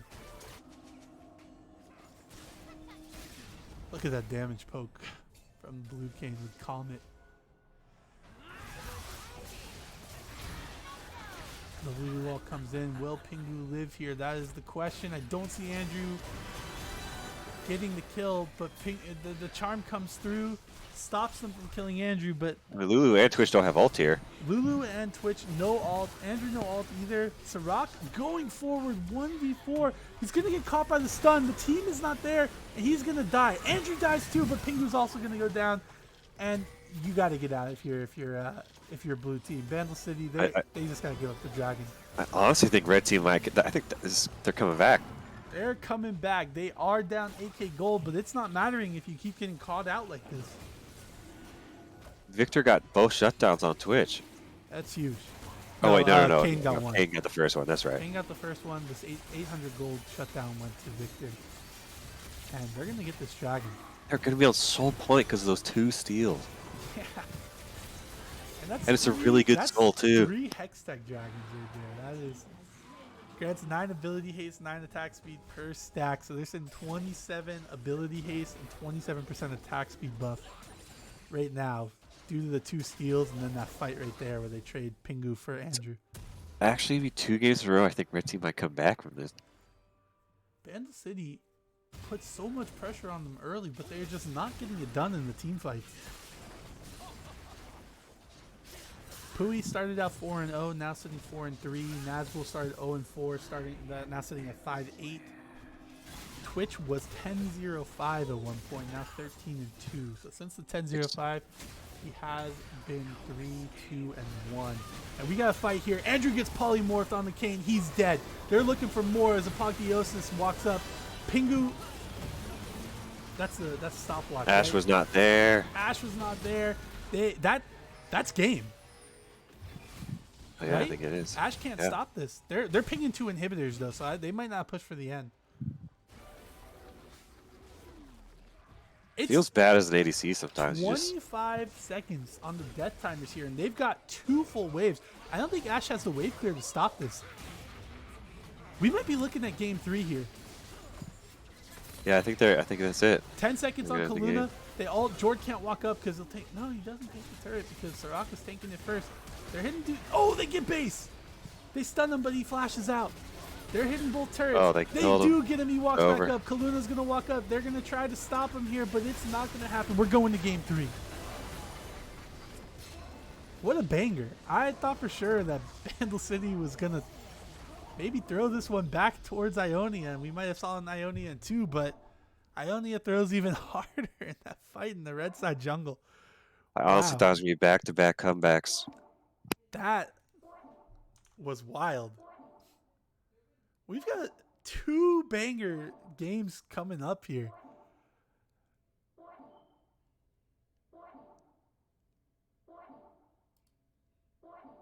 What a beautiful day for Booze Bash League of Legends, am I right? It is such a beautiful day. I want to take this day out on a date. Yeah, jeez. Oh, they're ads? Oh no. Yeah, that's the problem with affiliate is you do open up the viewers to ads. I'm not making them happen, so I'm not sure. As we look at the damage here, Pingu 31k, Nazgul 27k, despite being 0-4 in the beginning, and only Victor getting over the 20k threshold.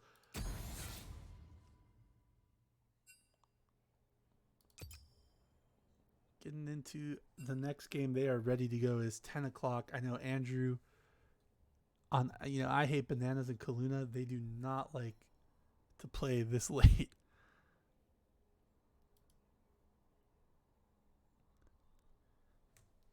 Yeah, I'm not even sure, Cameron, about the ads. I'm not sure how they work in terms, like, if you don't set them up. It is done like Twitch side, so it'd be a setting, coin flip for side select. Yes, sir. Let me get that pulled up here. But it is done on Twitch. So it would be a setting you'd have to switch on there. Let me transition over here to the coin flip. That way we can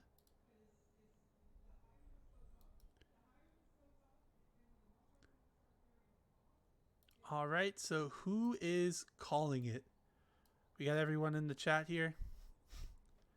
Way 2K making an appearance, not able to play tonight. Base, you call it. All right, as soon as I see Base type, he's going to call heads. We're flipping. It is tail, so Bandle City will get to pick where they want to go. Just let me know. Type it in chat here, preferably. That way I can change everything.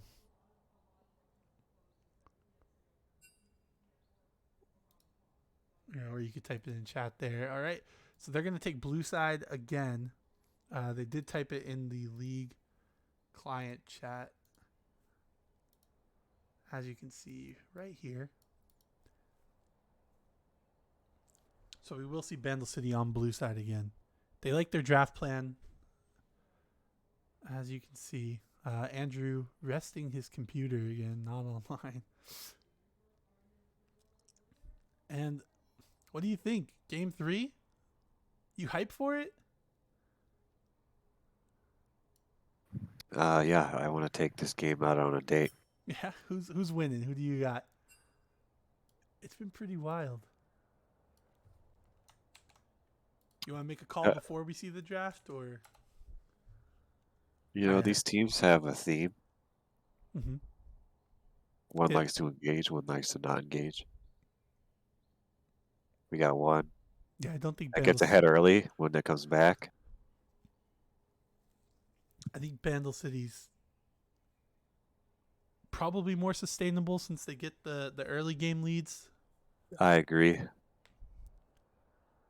You know, the first game top did poorly and then bottomed well. The second game top did well, then bottomed poorly.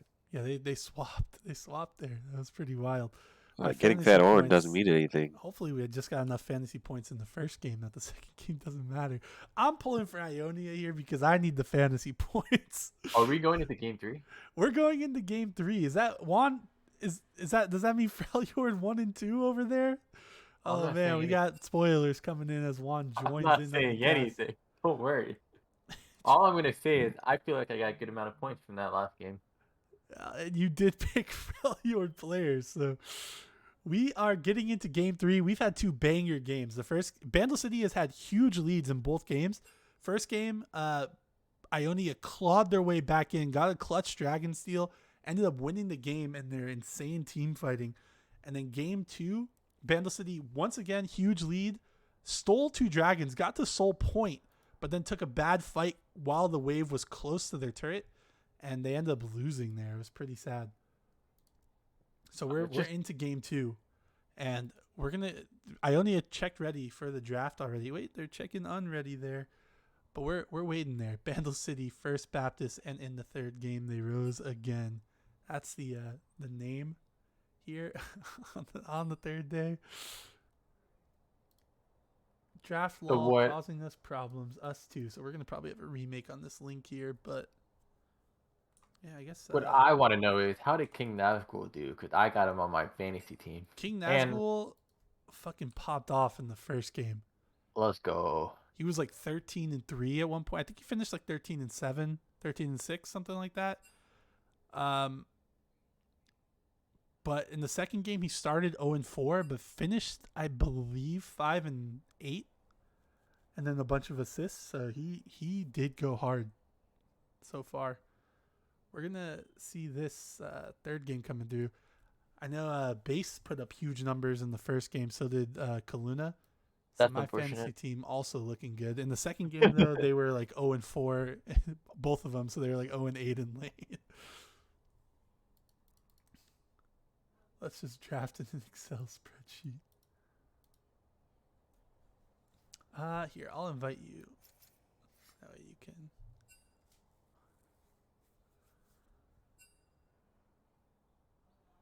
Oh, they got the draft going. Maokai Ban coming through. I don't. Here's the link.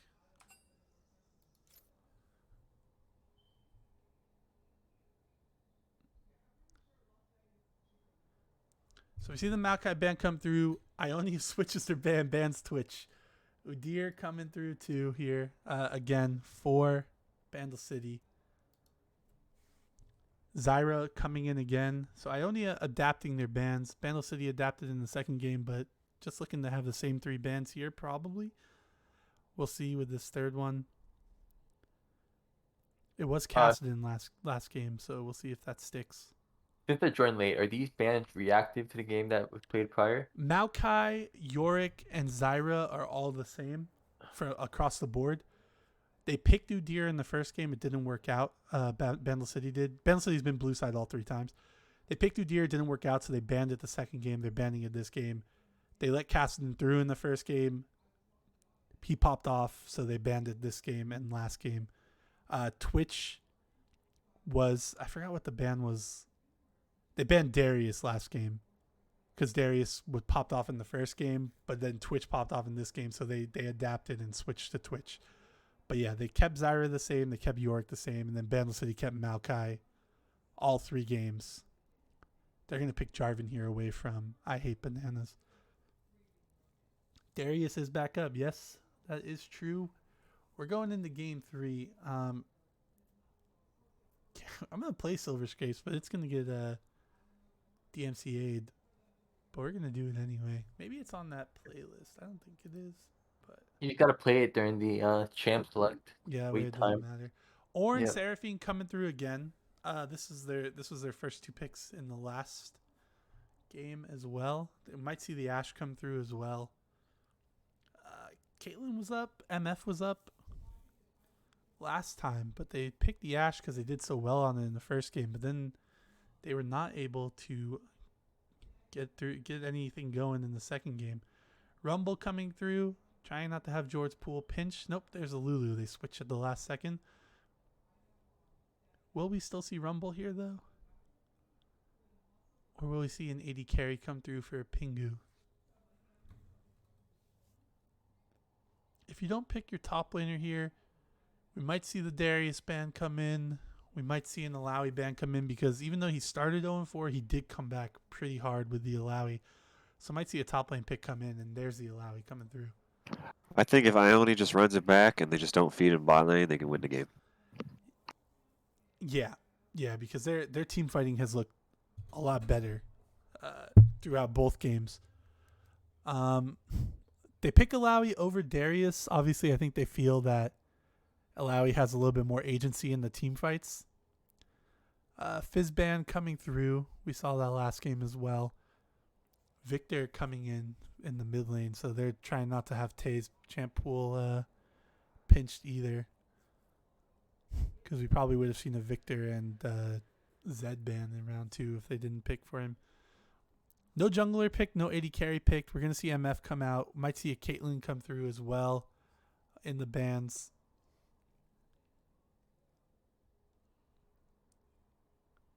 Pingu probably looking to play some sort of hyper carry with Lulu, right?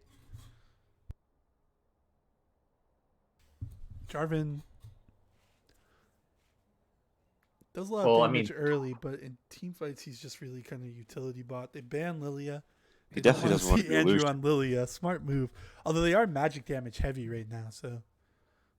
Twitch was banned. So I didn't know Pingu played Twitch, but I've seen him play like Lucian and Sivir. He killed them on the last game, man. He was like, Oh, you don't want to be Lucian because you don't want to pull a double lift here. 13-2.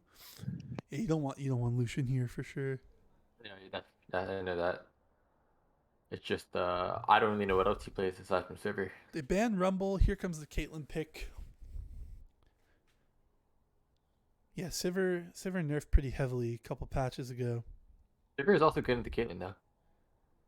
That is true. He does play Varus. He likes to play on hit Varus.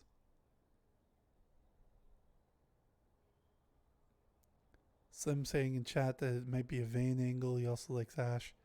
Here comes the Sivir, and we're going to see it rounded out with, I imagine, some sort of AP carry in the mid lane. Ahri. All right.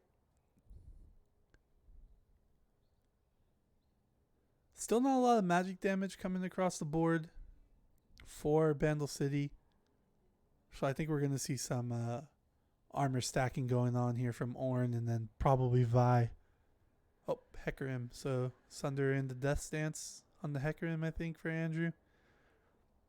He liked it for the team fights with the team fight synergy with Seraphine in the first game was really good. And now they're adding Ornn to that mix as well. Well, I don't know. Vi's point click CC, I feel like that could have been really useful against, just in case Pingu gets fed or Ahri gets fed. Yeah. Then you could chain Seraphine ulti from far away. I'm pretty sure if Vi ults you as Sivir, I don't think you can spell shield, or you might be able, I think you can spell shield it after she's like already going towards you and it stops. Yeah, I think she still goes to you, but she just doesn't knock lift you up. Yeah, but then she can just press Q right away. Yeah, so that is a big. Maybe that might have swayed Andrew away from the Vi. With Hecarim, she can spell shield the E, but then you have all. I know Vi has the Q, but Hecarim moves around a little bit faster too than Vi. Once again, we're seeing huge team comp fight here from Ionia. So I agree with Steve. If they don't die a lot in the early game, first game it was top, second game it was bottom. If they don't die so much, if they kind of try to find a balance, I think we'll be seeing them win these team fights as we get in later to the game. But Bandle City has been making some huge plays in the early game to get ahead. And their team fight is no joke either. Their team fight's pretty good with the Sivir, Jarvan, and the Ahri. Alawi kind of like can probably get in there and tank too, especially if she's got enough tentacles like set up. And it's hitting multiple people in the team fight because Hecarim, Ornn are going to be, she's going to be in there. I mean, they also have a good disengage. If you want Alawi split pushing, you can have Sivir ult away from Hecarim. Shirelli Ariel. on Lulu. Yeah, and then Although just slow in the W. we might not see Lulu go Shirelias if Sivir's on the team because they stack multiplicatively, I'm pretty sure. So it's kind of like not as fast as you would probably want it to be. So we might see Lulu go Moonstone here. Ari's going to be hard to lock down after 6. Yeah, by would have been great against Ari specifically. Yeah, it would have been. Also, for what it's worth, we saw a Hecarim Ari matchup in the last game in Chemtech. Did you? Yeah, how'd it go? Ari. Spoiler alert, everyone. Don't listen if you don't want to hear. Ari did not get caught out that much by the Hecarim. She did a good job evading. So we'll see if Jordan can do the same thing. Imperial Mandate Lulu. Also, I'm getting phone calls, so I'll be right back. Yep, no worries. Lobby is broken, so we will be remaking the lobby.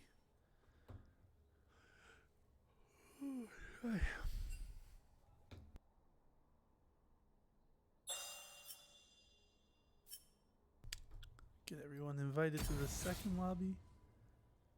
And then we'll get into champ select promptly.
You reek of fear.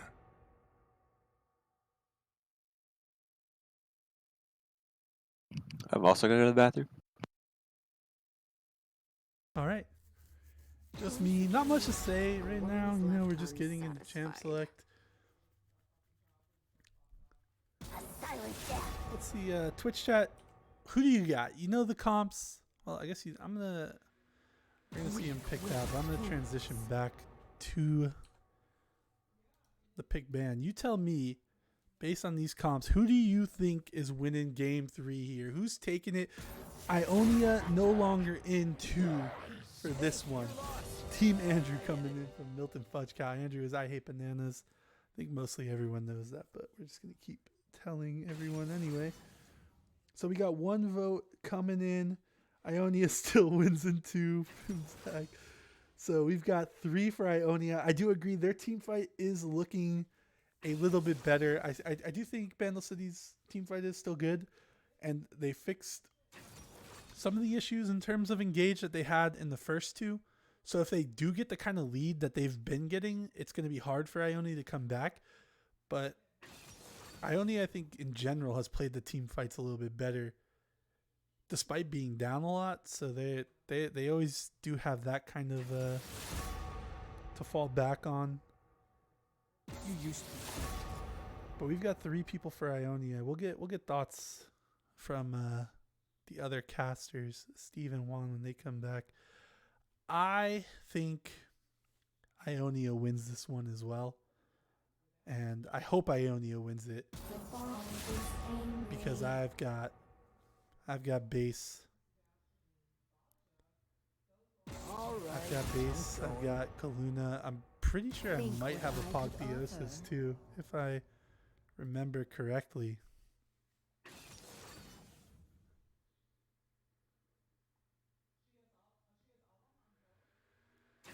I do have Apotheosis, so yeah. I need those points. I'm sorry about the last game. It's okay, base. We all feed sometimes. You can't stop it sometimes. It just happens. Everyone here has ran it down once or twice. I believe in you, base. I believe in you. I believe in Kaluna. I believe in Apoctheosis. If you rearrange the letters, Ionia can spell Oi, Ian. And basically I'm saying they caused this hurricane. You know what? There are 2 people in the great state of Florida, so you might be right.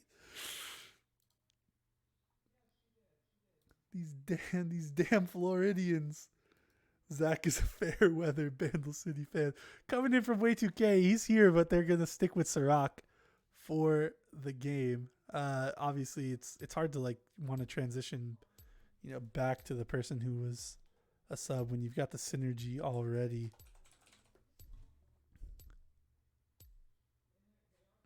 And we're gonna get into this loading screen here.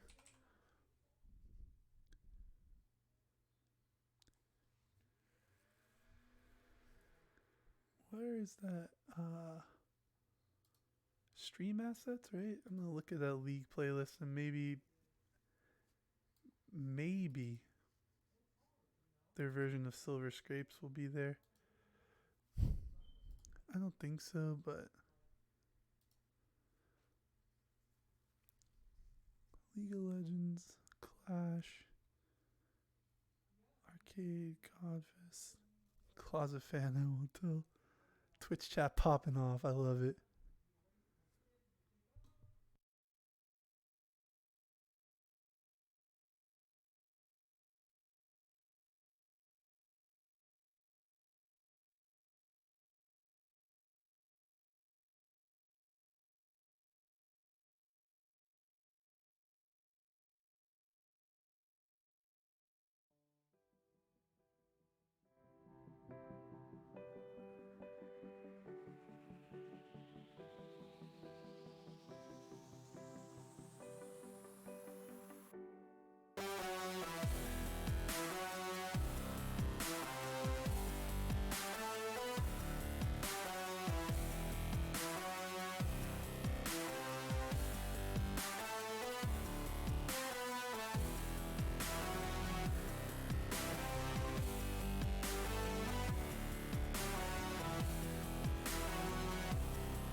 And we are back from the DMCA strike coming in on the channel. Might not be good actually to keep doing that now that we're affiliates. But you know what? We're rebels here. So we don't care.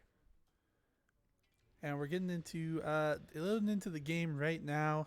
We are in, and we've got game 3 of week 2 Hextech game between Bandle City and Ionia here.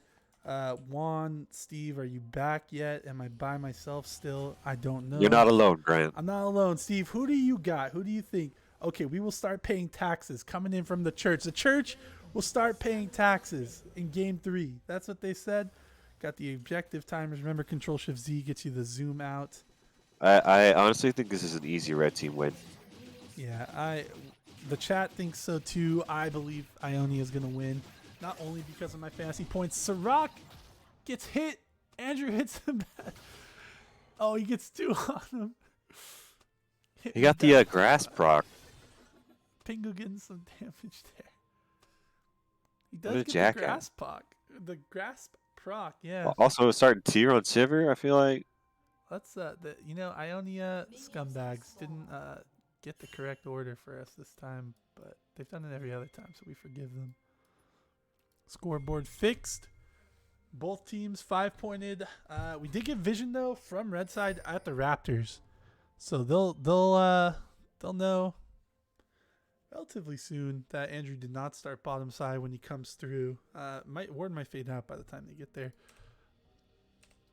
I think unless somebody pops off on blue team, I think Ionia's going to take it. I think it's going to be pretty easy. I think their team fight is just way stronger. Spam the equal button so that it speeds up and that you're at the right time, because I'm at 145 now. Game, dude. I'm at 148. I'm back. 49. 10, I'm at 50, 150.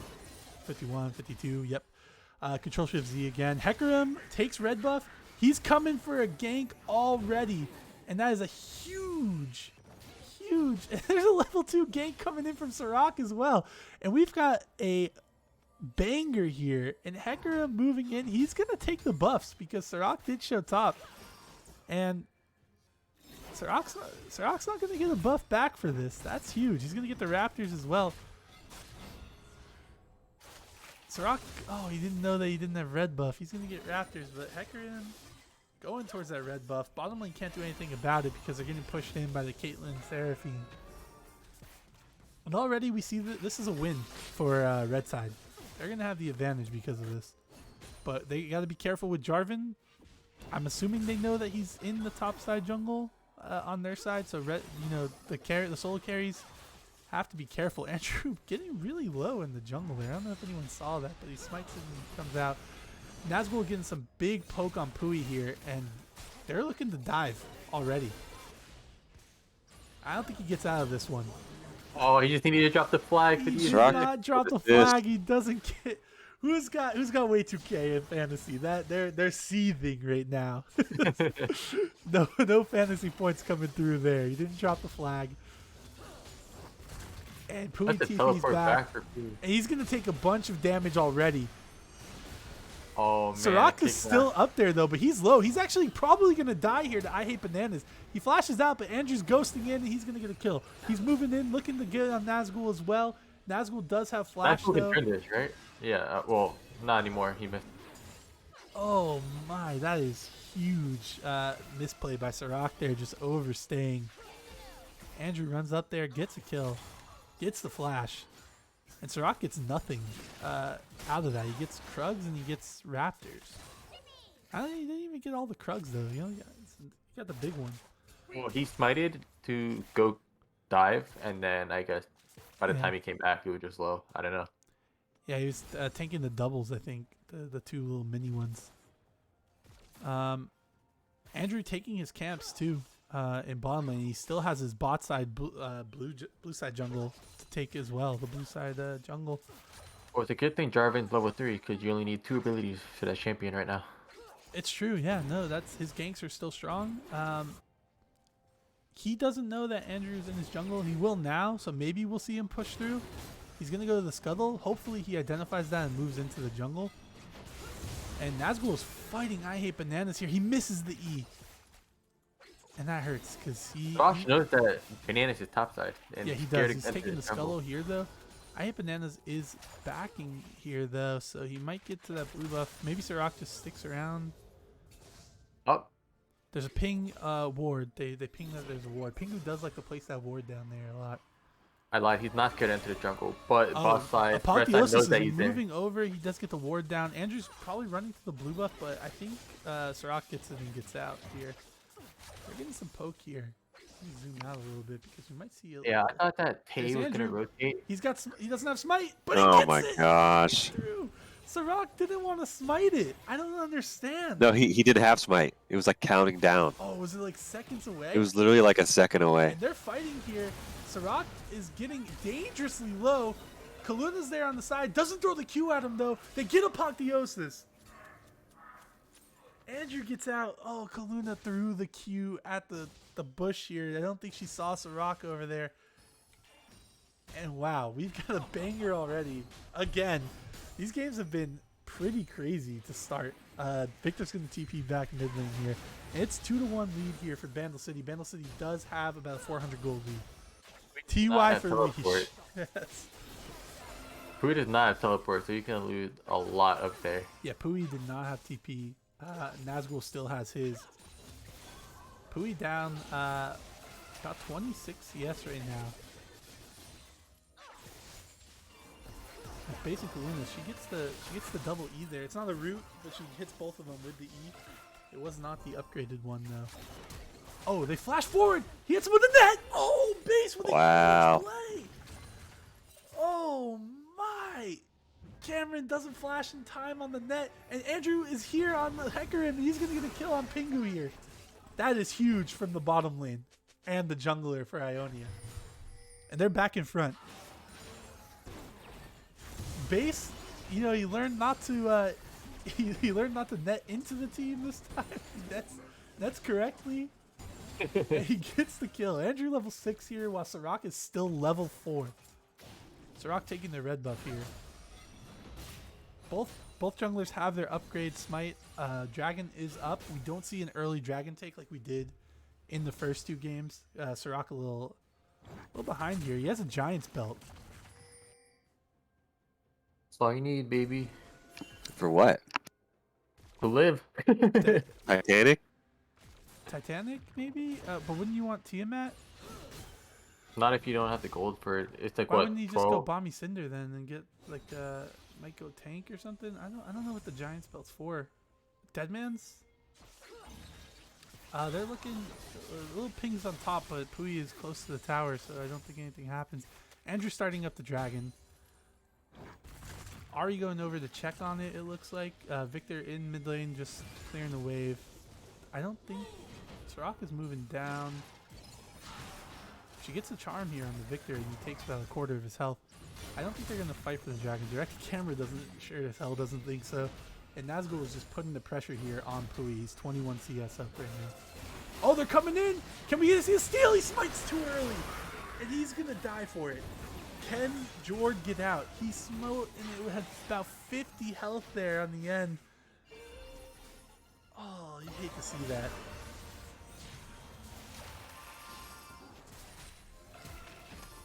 Caitlyn just doing tons of damage there. But Nazgul is smashing Pui right now in the top lane. Sivir pushing bottom though, getting the CS. She is a little bit behind. Will she be able to get another plate? Nazgul probably will. Hecarim is taking that blue buff though. I think Sivir will get a plate here. And they get a plate in the mid lane. So there is all sorts of movements going on around the map here. Nazgul ends up not getting that plate. He actually chooses to back off and go towards Rift Herald. I think he was coming down to help because Andrew, I Hate Bananas, was on the blue buff. Is this Sirach second buff this game? So that is Sirach getting, no, because he got Hecarim's red buff on the respawn. So that's the third buff he's gotten.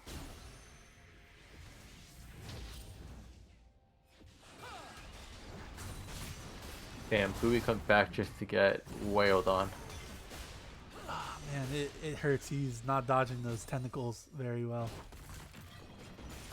Nazgul goading him to come in. He still got he does it. Pui has flash, but like this is gonna hurt. Oh no! Oh no! Not looking good. He the doesn't have battle of the teleport. kings in the top lane, and Nazgul wins game 1. Doesn't win the game, but he wins the fight of the kings in game 1. Loses it in game 2, and he's winning it here in game 3. The top lane always goes the opposite of the rest of the map. So I think, are you thinking it's an Ionia win here? based on precedence, this is an Ionia win.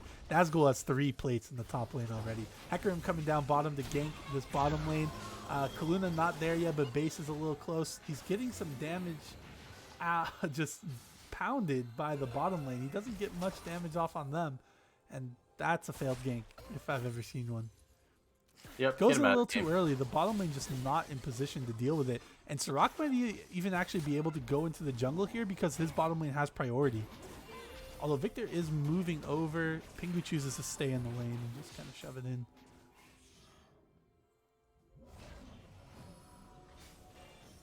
Closest game early so far. Both we're gonna see the just misses stop in the back. Both games Bandle City had a pretty significant lead in the beginning, but not this one. Only 200 gold lead as Andrew gets off to a great start on the Hecarim, and bottom lane also doing very well.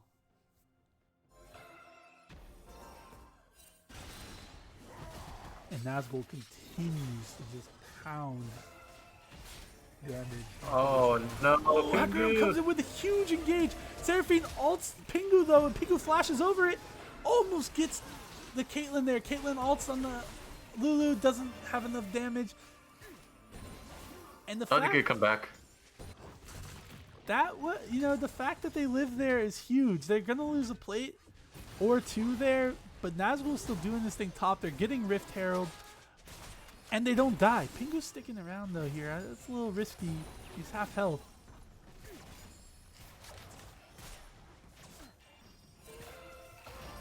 Base taking a turret shot there.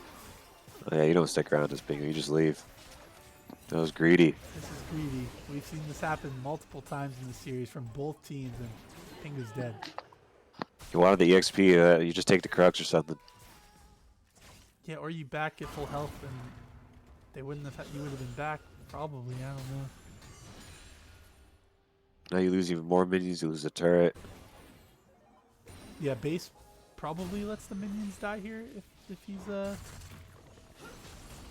Nope, he doesn't. So Pingu's actually gonna get that wave. He probably should have let the wave die because he did see Jarvan top. Nazgul Oh, doing some unstoppable. damage. Pui gets out of that one though. He does have flash.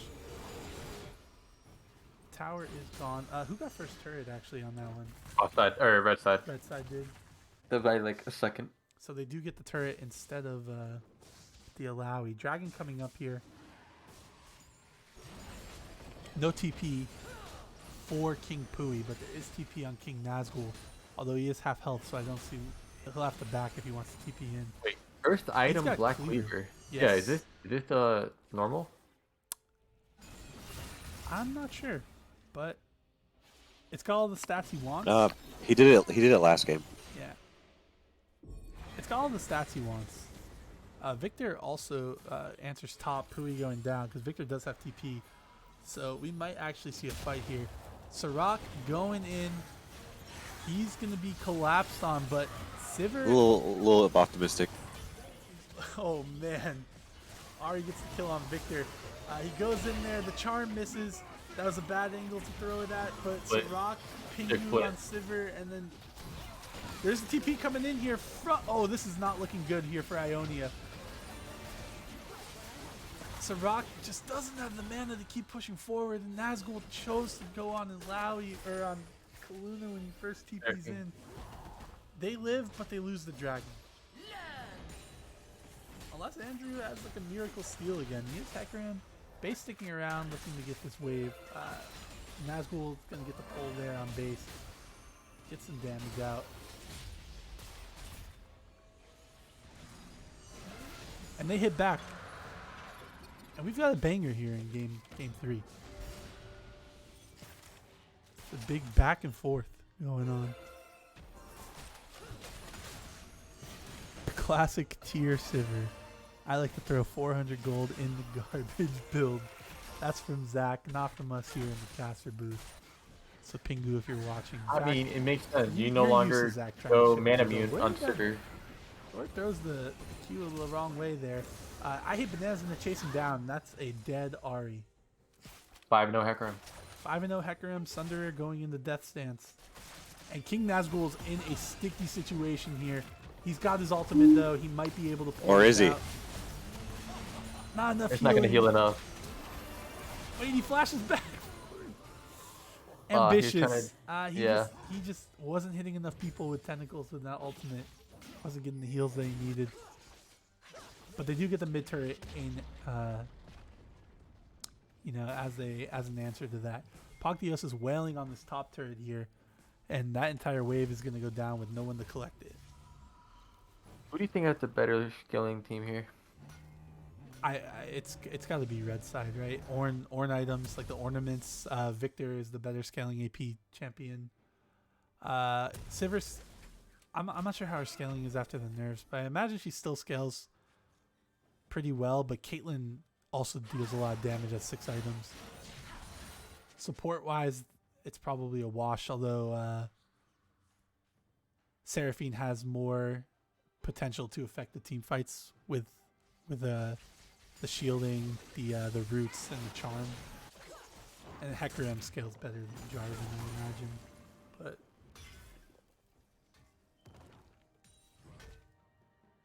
hashtag ornaments. If Bandle City can somehow find a way to kill this Hecarim and this Caitlyn, it's gonna put a lot of gold in their pockets. They are up about 600 gold right now. Collapsing on King Nazgul again. I hate Bananas going in on Nazgul. Oh He my ults immediately, God. and he does so much damage there. And he's not done yet. But Orn and Seraphine are coming in here. They choose not to go around though. And Sirach engages here on the Apotheosis. He flashes, but he's not going to get out, and that's a kill going over the Ahri. Ahri is 3-1 right now. And Tay, I know you can't hear me, but you're on my fucking fantasy team, man. You gotta shape up. I need points, my guy. I'm playing Juan this week.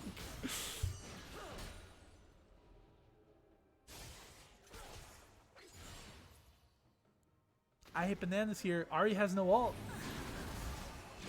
Hits the charm, but that just makes him run at you faster, and that's a dead Ahri. Andrew's 6-0 right now.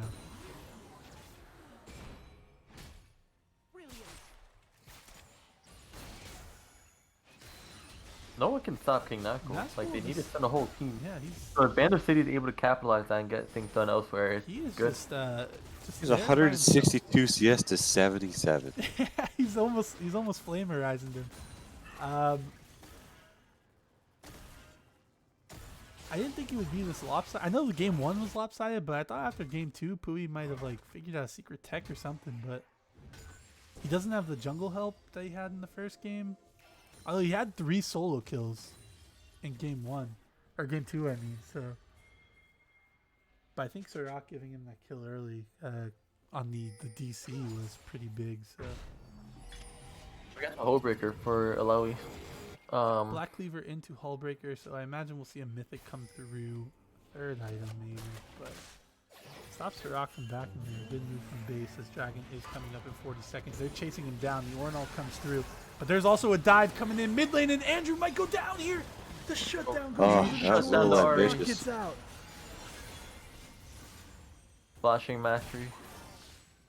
They used the Ornal to try to get Sirach there. Though you couldn't see it on the screen, but it was happening on the mini-map. But then there's a dive coming in from Andrew, and he just messes up, gets charmed, and dies to Ahri. Jord also, though, just sticks around, and Tay gets a big kill Oh here. my goodness. Nazgul These gets people powered just down. walk Top around. lane, though. That's 600 gold over to the team. Sirach is here.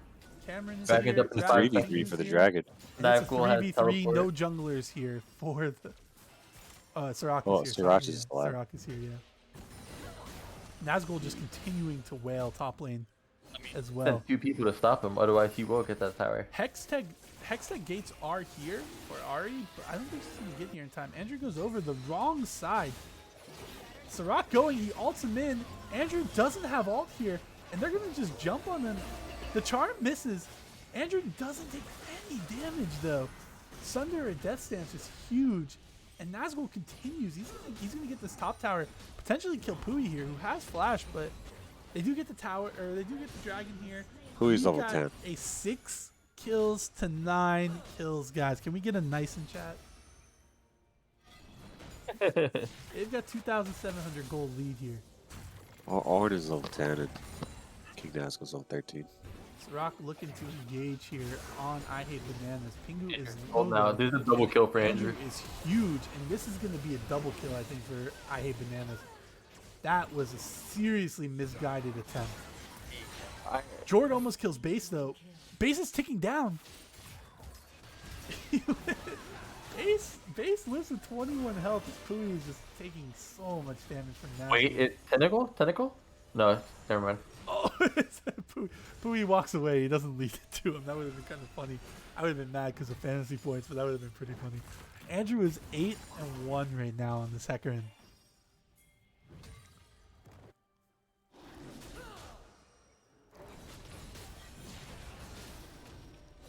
Sazerac, they're up 1,700 gold right here. We're getting into this mid game here. Items coming across the board. The second items coming through. What are we looking at? Who's got the advantage right now? You gotta think it's Ionia because of the team fighting capability, right? As we see Sirach come around here and look maybe to potentially do something here. The unstoppable from Pui.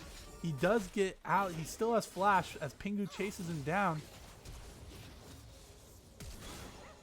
Lulu flashes forward. Oh, Pingu's dead. Oh no, you hate to see that. Oh. They get baited for the kill. Alawi coming in.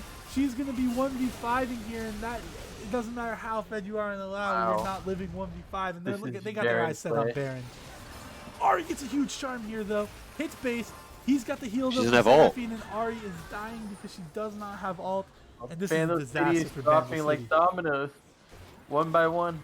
It was 6-9. Now it's 6-15. Oh man, that is huge. 6 kills in a row there for Bandle City. Or I misspoke, for Ionia. And they are getting Baron here at 23 minutes into the game.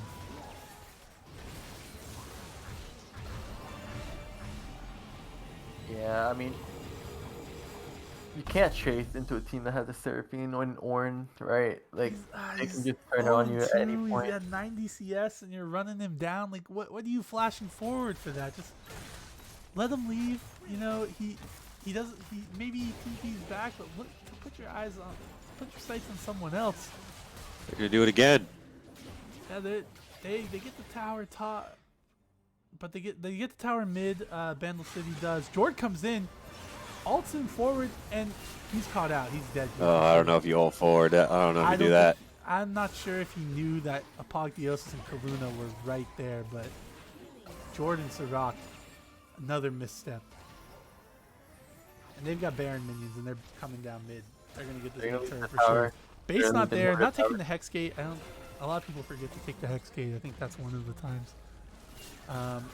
Ornn just gonna sit bottom and allow You're him just to have to giving him- back to try to help this. Just like that, their inhibitor tower. They're sticking around for the inhib though, and the death timers are not long, so I think they're gonna try to get out here maybe. Yep, there we go. Milk TP wards that they can get to on blue side. There is a blue trinket over there, but I don't think they can TP to it, so they are gonna walk out scot-free here. Was about 1,700 gold lead for Bandle City. Shenanigans ensued, and now we are looking at almost 4K gold lead, about 1,500 or 3,500 gold lead for Ionia now, who I think the majority of us said they have the better team fight too. So this is looking scary for Bandle City. Yeah, you say that. Say that, Sammy. Definitely Imagine aware. giving Andrew Hecarim. It didn't have this kind of effect in game one. They won, and like the team fighting was good, but like his early game play was not great in game one. Bandle City has been winning the majority of time. Like the first 2 games, they were stomping them in both games. But Andrew in this game has gotten a lot of successful ganks off.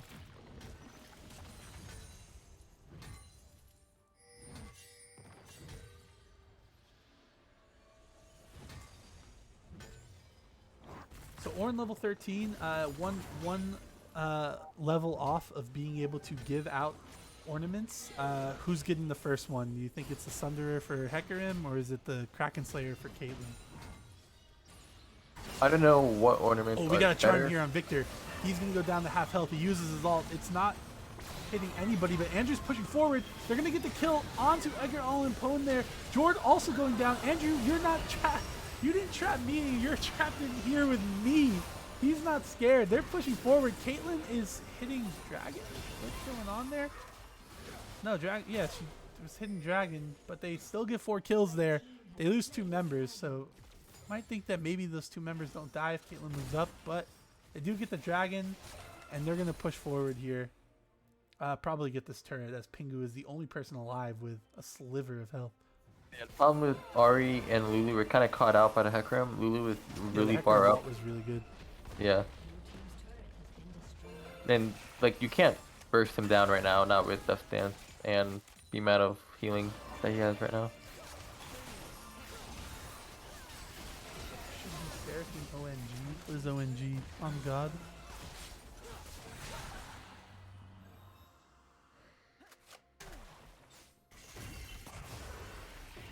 Based Alright, in here we go. Bruno Here having a comes the good Chevaliers. They're chasing them down. They're going to get base here. Possibly. No, base is going to get out with a sliver of health. Oh, but they're coming through. Soraka's taking the portal. So is George. So is Edgar Allan Poe. They do get base. They shut them down. But the charm comes through. Hits 3 people. they get womboed. Andrew comes in with the ult, and they are pushing forward. They're going to get 1 kill. They're going to get 2 kills. They're going to get 3 kills here. And Soraka also might go down. No, he might live with a sliver of health. They get 3 kills for the 2. Nope, Soraka's dead. That's 4. Andrew with a triple kill. 14, 2, and 5 on the Hecarim. I think the game is over. And Damn, they are going to push in. Who's going to stop them? Nazgul, I don't think they can win with just... Maybe he can find other turrets, but No, yeah, they can't win with just I'm so sad. Hecarim and Ornn. Because they're... Victor and Caitlyn are dead, so... oh, yeah, that's true. I could have picked Andrew for my first pick in fantasy. Yeah, who'd you pick I went Oliver. Yeah. There's still time, man. They play tomorrow. Hopefully Yeah, they we'll play, see. but,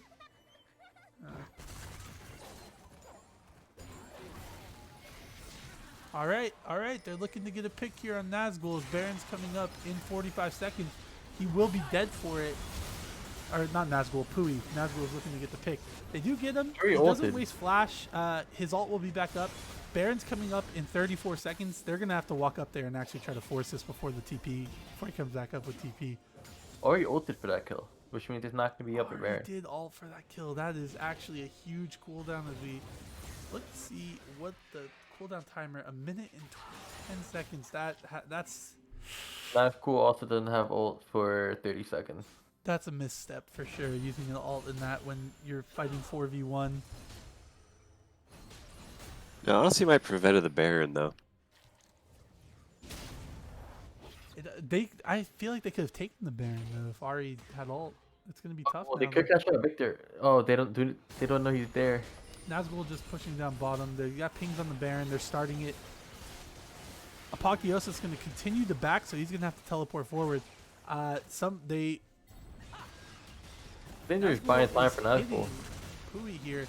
They stopped the Baron. Andrew just shoving in mid wave, and they're going to look maybe... we got 2 people down here on bottom going in on King Nazgul. It's not looking good for him. I don't think he gets out of this alive. Or does he? A lot of damage. He doesn't get the horn. Oh my god, he's gonna fucking double kill. He almost gets a double kill. They don't have the damage to get him. This is a problem. Blue team's gotta go start the Baron. Blue team needs to go to Baron because somebody has to stop Nazgul. If they start the Baron, the instant they see Hecarim, they gotta engage on Caitlyn and Seraphine. They gotta go. They got pings onto it. Nazgul once again in the 1v2. He doesn't have the ultimate for this one though. I don't think he's getting out of this one alive for sure. Oh my god, Jarvan got caught. They're on the Baron. Oh no, they don't get it either. Actually gonna 2v4. What just happened there? Oh my god. Dare I risk replaying here? I think I do. Let's go see what happened to Jarvan. They should have gotten vision over the wall first. Let's see what happened to Jarvan here. Just a little... Because they don't see them. Look at that. Oh my god. And Because he gets rooted and then Caitlyn trapped. they're doing Baron now. Yeah, Red's about to get married. They set that up very well. And then, I mean, they just didn't have vision over the wall. Like, yeah, that's huge. they probably didn't expect King If you Nazgul don't to have get. vision over the wall, you hug a certain side of Baron, no? Yeah. And now we've got Hextech Soul coming up. I think Sriracha's idea was he wanted to engage the instant he saw him, but they just like one-shot him. They're starting the dragon, and they're just going to have to look for a miracle steal here. I believe. Oh. Oh, man, he didn't get the steal. And that's huge. He's just dead now, and they can just barrel down and win here. Yep. I don't think They're you're afraid of barreling fighting a 5v4. Like, Blue's dead. Lulu is not looking alive here. Oh, no, No, he it's switches his alive. targets over to the Wrath of Pingu instead, and they both walk out. But that's a big ultimate. Oh, where's Pingu going? He is dead. Cameron's dead, Pingu's dead, and Ionia in 3. That's what we're going to see here today, folks. Just run back to your tower. They're right there. Run back to the tower. It is a disaster. Starting at about 20 minutes, it was just a huge It was 6 to 9, now it's 12 to landslide. 31. Oh no, and we've got Ionia here winning, and wow, what a series that was.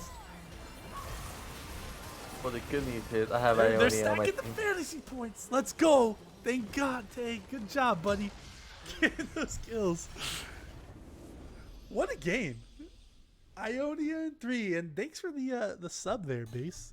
Woohoo! We got more subs coming in. I don't think the alert worked for that one though, unless I missed it. But Milton Fudge Cow also coming in with the sub. Oh, I don't have the alert box on this this source. Wait, guys, no, don't do this. Stop. Stop. Stop. Now you can sub. Oh no, man. Unlucky. Don't get the sub alerts. But thanks everyone for the Prime subs. Wow, that was a banger. Can't wait to see the stats here at the end. You got Base coming in with a sub. Milton Fudge Cow coming in with the sub. I love you, Forest Fire. That's I Hate Bananas coming in with the Twitch Prime sub. And we got another one, Slim, coming in too. That's 4. Let's go. Let's take a look at these stats. Nazgul did so much damage, but it was just lacking everywhere else on the team.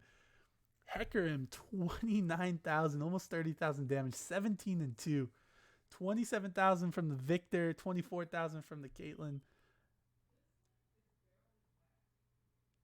The game in the beginning was a little tough, but they weathered the storm. They were down about 1,000, 2,000 gold for most of the first 20 minutes. Edgar all imponed the sub, and they just barrel back. Just wow. What a game, what a series that was. Let's get the captains in chat here. We got Edgar all impone and then MD base. Captains, are you there? We want you. Another sub coming through, King Pooey. We got a hype train going, level 2. Hello.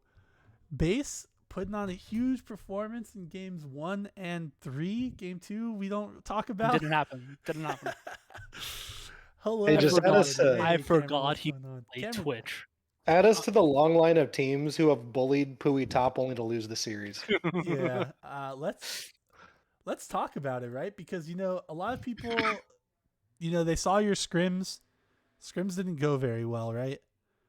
Shut up, Grant. But you guys come into these games, the first 2 games, all 3 games, you get pretty good early leads. So like your team was doing really well, but the team fighting that's where something was like left to be desired. Kind of walk us through your team comps, because the first 2 games, us like as the casters, we felt you lacked like the engage needed for the teams, like the team fights. And you could see it was like game kind of 2 is a apparent Twitch in stealth game 1. engage. You don't need more engage than that. Yeah, Twitch popping game, up, holding people to death is all the engage you want. yeah, game But 2, game 1, we were just relying on them to dive into us with the Hecarim and then and then we went after they do. Mhm. But the Janna pick was garbage, and we didn't really get off to a fast start in the bot lane. I need to ask though, Janna and Nivea, like, was the Tristana just to switch us up? Like, Janna and Nivea is not a lane. The Janna wasn't. Well, you banned 4 of my fucking supports, so let's start out with that. That's one of the reasons we had trouble figuring out what the hell to play with the Nivea. That's part of it. Yeah, the 4 bands. And then now Pinga just wanted to play a Nivea because George's been talking about wanting to play some AD carries in mid. So you didn't ban a Nivea. That's a perfect opportunity to try it. But that we had never practiced that before, and we should have. We should have done that. Yeah. Yeah. I know we were calling for Nautilus in the casters chat, but I don't know how Nautilus would have done with a Nivea either. Probably a little bit better considering Nautilus like would the have been a wall lot and better. Yeah. Pingu's walls are insane. If Nautilus is there, I probably lose a lot more of those fights, even with Zayna just making sure I don't die. Yeah, Janna. I mean, as Janna, you had some pretty good like disengages, but as like a team. No, fight, we knew that our just- lane didn't exist. It was just like, man, they have a lot of dive. Janna's pretty good into that. Yeah, it was pretty rough. Game two, you obviously you get off to just as hot of a start. Although this time Nazgul's down 0-4. Were there some Jeff chants? I know you're in your own calls, even though you were playing against it. You saw the solo kill come out 3 times. And that's just more evidence, Jeff losing, team win. Jeff winning, team lose. Yeah. You and Pingu got off to a huge start. Pingu was like 10-0-5 at one point in that game. Base, talk to us about that. What kind of happened in your lane that went so wrong, considering how well you guys did in the first game? I'm embarrassed to say this, but Andrew called the Viego bot, and we didn't award for it. Mm-hmm. After that, the lane was kind of just over. Once you fall behind to Twitch Lulu, you have to just give up your lane. Yeah. Talk to me about the comment on Kane. Andrew Was that intentional? Andrew likes it. Okay. I don't know. He likes it. It's Intentional. Andrew does weird intentional. I know things, he but likes Blue Cane, but his comment, I didn't know if that was like a mistake. I get it or... though. Sirach, I think it just does a lot of. Sirach DC'd, right? And when he ran under the tower, and when he died that game, that was a DC. Did he like DC or something? But yeah, he did. He had like 1,000 ping. At that point, you can't stop I know you guys it. stopped on Andrew in the second game, but like, you can't stop on the first one because he had already hit him, and he ran under tower after DCing. So it was like there was no stopping killing him there, which was unfortunate. But game 2, so yeah, you guys kind of got dumpster bottom lane, but yeah, we did. Game 3 comes around. You get Caitlyn this time. You pick Ashe in the second game because you did so well on it in the first game. Is that because I know Caitlyn and MF are both up, right? Much. Mm-hmm. Andrew didn't like Misfortune. And I was like, yeah, that makes sense. That's fine. My Ashe was popping. No reason to change it. No reason to show them that that Caitlyn wasn't a fluke and have it banned. Yeah, I do think game 2 could have been like the utility Ashe build. I don't like that build because you didn't really. Yeah, okay, yeah, just preference. Because I know you needed the damage in game 1, but in game 2 you didn't really need the damage. But yeah, but it's kind of janky as an AD carry. I mean, I definitely see it, but it's like I have to prepare for that before the game. Yeah, you'd have to have practiced it and stuff, right? And like bringing it in, it's like I'm going into this lane with Ashe, Seraphine, thinking we can win this lane. Mm-hmm. And if I go utility Ashe, I'm saying I'm handshaking this lane. I don't want to do that. Yeah, and understandable. I lost it, like it happens. But yeah, I think it was still everyone runs it down every now and then. Yeah. All right, game 3. Cameron, talk to me about it because you guys got off to another good start. You were up about 2K gold. Where did it go wrong? I don't remember that game. That was too long ago. Yeah, game 3 was too far away. Nazgul was giving it to Pui up top. He was. Nazgul was a titan of industry this series. He was a Giga Chad. Everywhere else on the map, like whenever he would make a play top, like everywhere else on the map, there was just something. You'd get a kill or something, but then you'd overstay. Like it happened to Jord like multiple times. He'd get a kill, and then he'd just like walk into like the fog of war without ult and die. Pingu tried to stay to get XP on the tower after they lived through a gank. He ends up dying. You didn't get back there in time to help him. Pingu got a kill, and then he ended up staying and dying. Like a lot of overstaying in the second game, I think, or the third game, I think. You see, both of us lust really hard for King Pui's dick, and then Yes. both die handing over We were Baron. so sad about that. You flash forward to give him the speed boost, and then he walks into the. Yeah, that was a Oh. play where I'll put my hand up and say, "Hey, look at me throwing that one." Yeah, honestly, you know what? Pingu could have just turned around too, though. So it's not entirely on you there.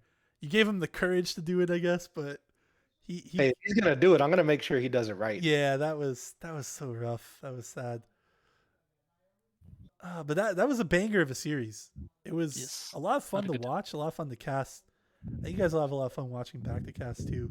Oh, yeah, that'll be a game 3. Yeah, game 3 was. I thought it was going to be a 2-0 in favor of Ionia. I'm not going to lie, especially after the way the first game they came back. Confident in the 2-0. I was like, oh, we're coming back. They were even kind of coming back in game 2 as well. That fight. Yeah, you guys walked in. Twitch killed everybody in the red side. Your red side jungle was. Which one of the tragic. 6 times was that? Because me and Steve were saying because Juan was still casting the other game. Me and Steve were like, they're coming back here too. The dragon steals were huge. Oh god, yeah. Oh yeah, that was wild. He didn't die in like a couple of them too, which is insane. Yes, just blue cane things. Red cane dies there all the time, but blue cane with the E cooldown, he just the speed. Out. Yep. But yeah, that was a great series.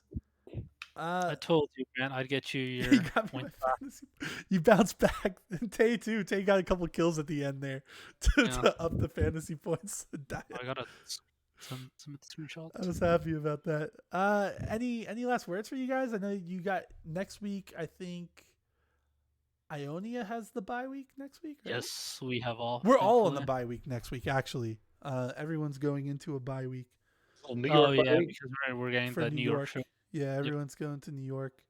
The game, the Booze Bash hits New York City. 2 weeks off to figure out how to play this utility Ash so that Andrew loves me more. Yeah, you'll do it. You've been playing really well in the two matches that you've had. Cameron, not next week, but the week after, you guys are playing against us, Shadow Isles. That's an easy win. Yeah, it's gonna be fun. All right, Demacia versus Shadow Isles. You guys gotta who's winning that one? Hello? Oh no, you definitely cut out. You cut out. I cut out. Yeah, I might have moved my face away from my mic. Demacia versus Shadow Isles tomorrow. Oh, I want to see that shit. Oh my god, gonna be fun.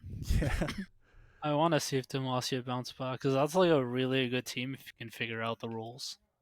The problem is when they faced us, they didn't know what they were doing with their role. They also had a sub block. And they had the sub block. That was a really, really unfortunate sub block, especially since there was just nothing we could do about it. Yeah, I'm sure the sub rules will get touched upon in the off season between Booze Bash 7 and 8. To account for like week 1 and stuff like that. But yeah, it should be. I think it just ended up being because we immediately jumped into it instead of being like, oh, we drafted, we can hang out. We're like on a time crunch to get this all done before the preseason patch and stuff. Yeah. And there's a hurricane, and we got to go to Worlds. Yeah, this one's kind of scuffed. We got a hurricane. We got Worlds. We got internet issues across the board. PC's not working. Booze Bash 7 is riddled with problems. We got liars in the game. Andrew's got an ice pack running on his computer at all times. Yeah. He has to like restart it in between games. But yeah, it was a great game, great series. Had fun. And we'll see you here tomorrow at 9 p.m. Eastern Standard Time for Shadow Isles versus Demacia. When's the other game? That's on Sunday, October 2nd, I believe. Which hopefully I'll get to watch. But that'll be the Hextech game, October 2nd. Bilgewater versus Kathia, and that will be at 8 p.m. Eastern Standard Time.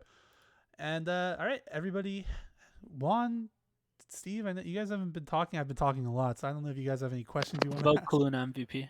Her Seraphinols won us both first and third games. Insane. We do have the MVP vote in the Twitch chat, and it's also in the announcements chat, I believe. Steve, any questions? Juan, any questions? Yeah. Do you like pancakes or waffles? French toast. disgusting. Base? All right. All right, get out of here. Pancakes for sure. Pancakes. Steve, what was your preferred answer? It's pancakes. I also prefer pancakes. To I'd both. take hash brown out of any You of those. can't have chicken and pancakes though. Okay, but we're just talking Yes, about you can. You can have chicken and pancakes. That's true. But I'm just talking about like pancakes versus waffles, right? Like not pairing it with anything.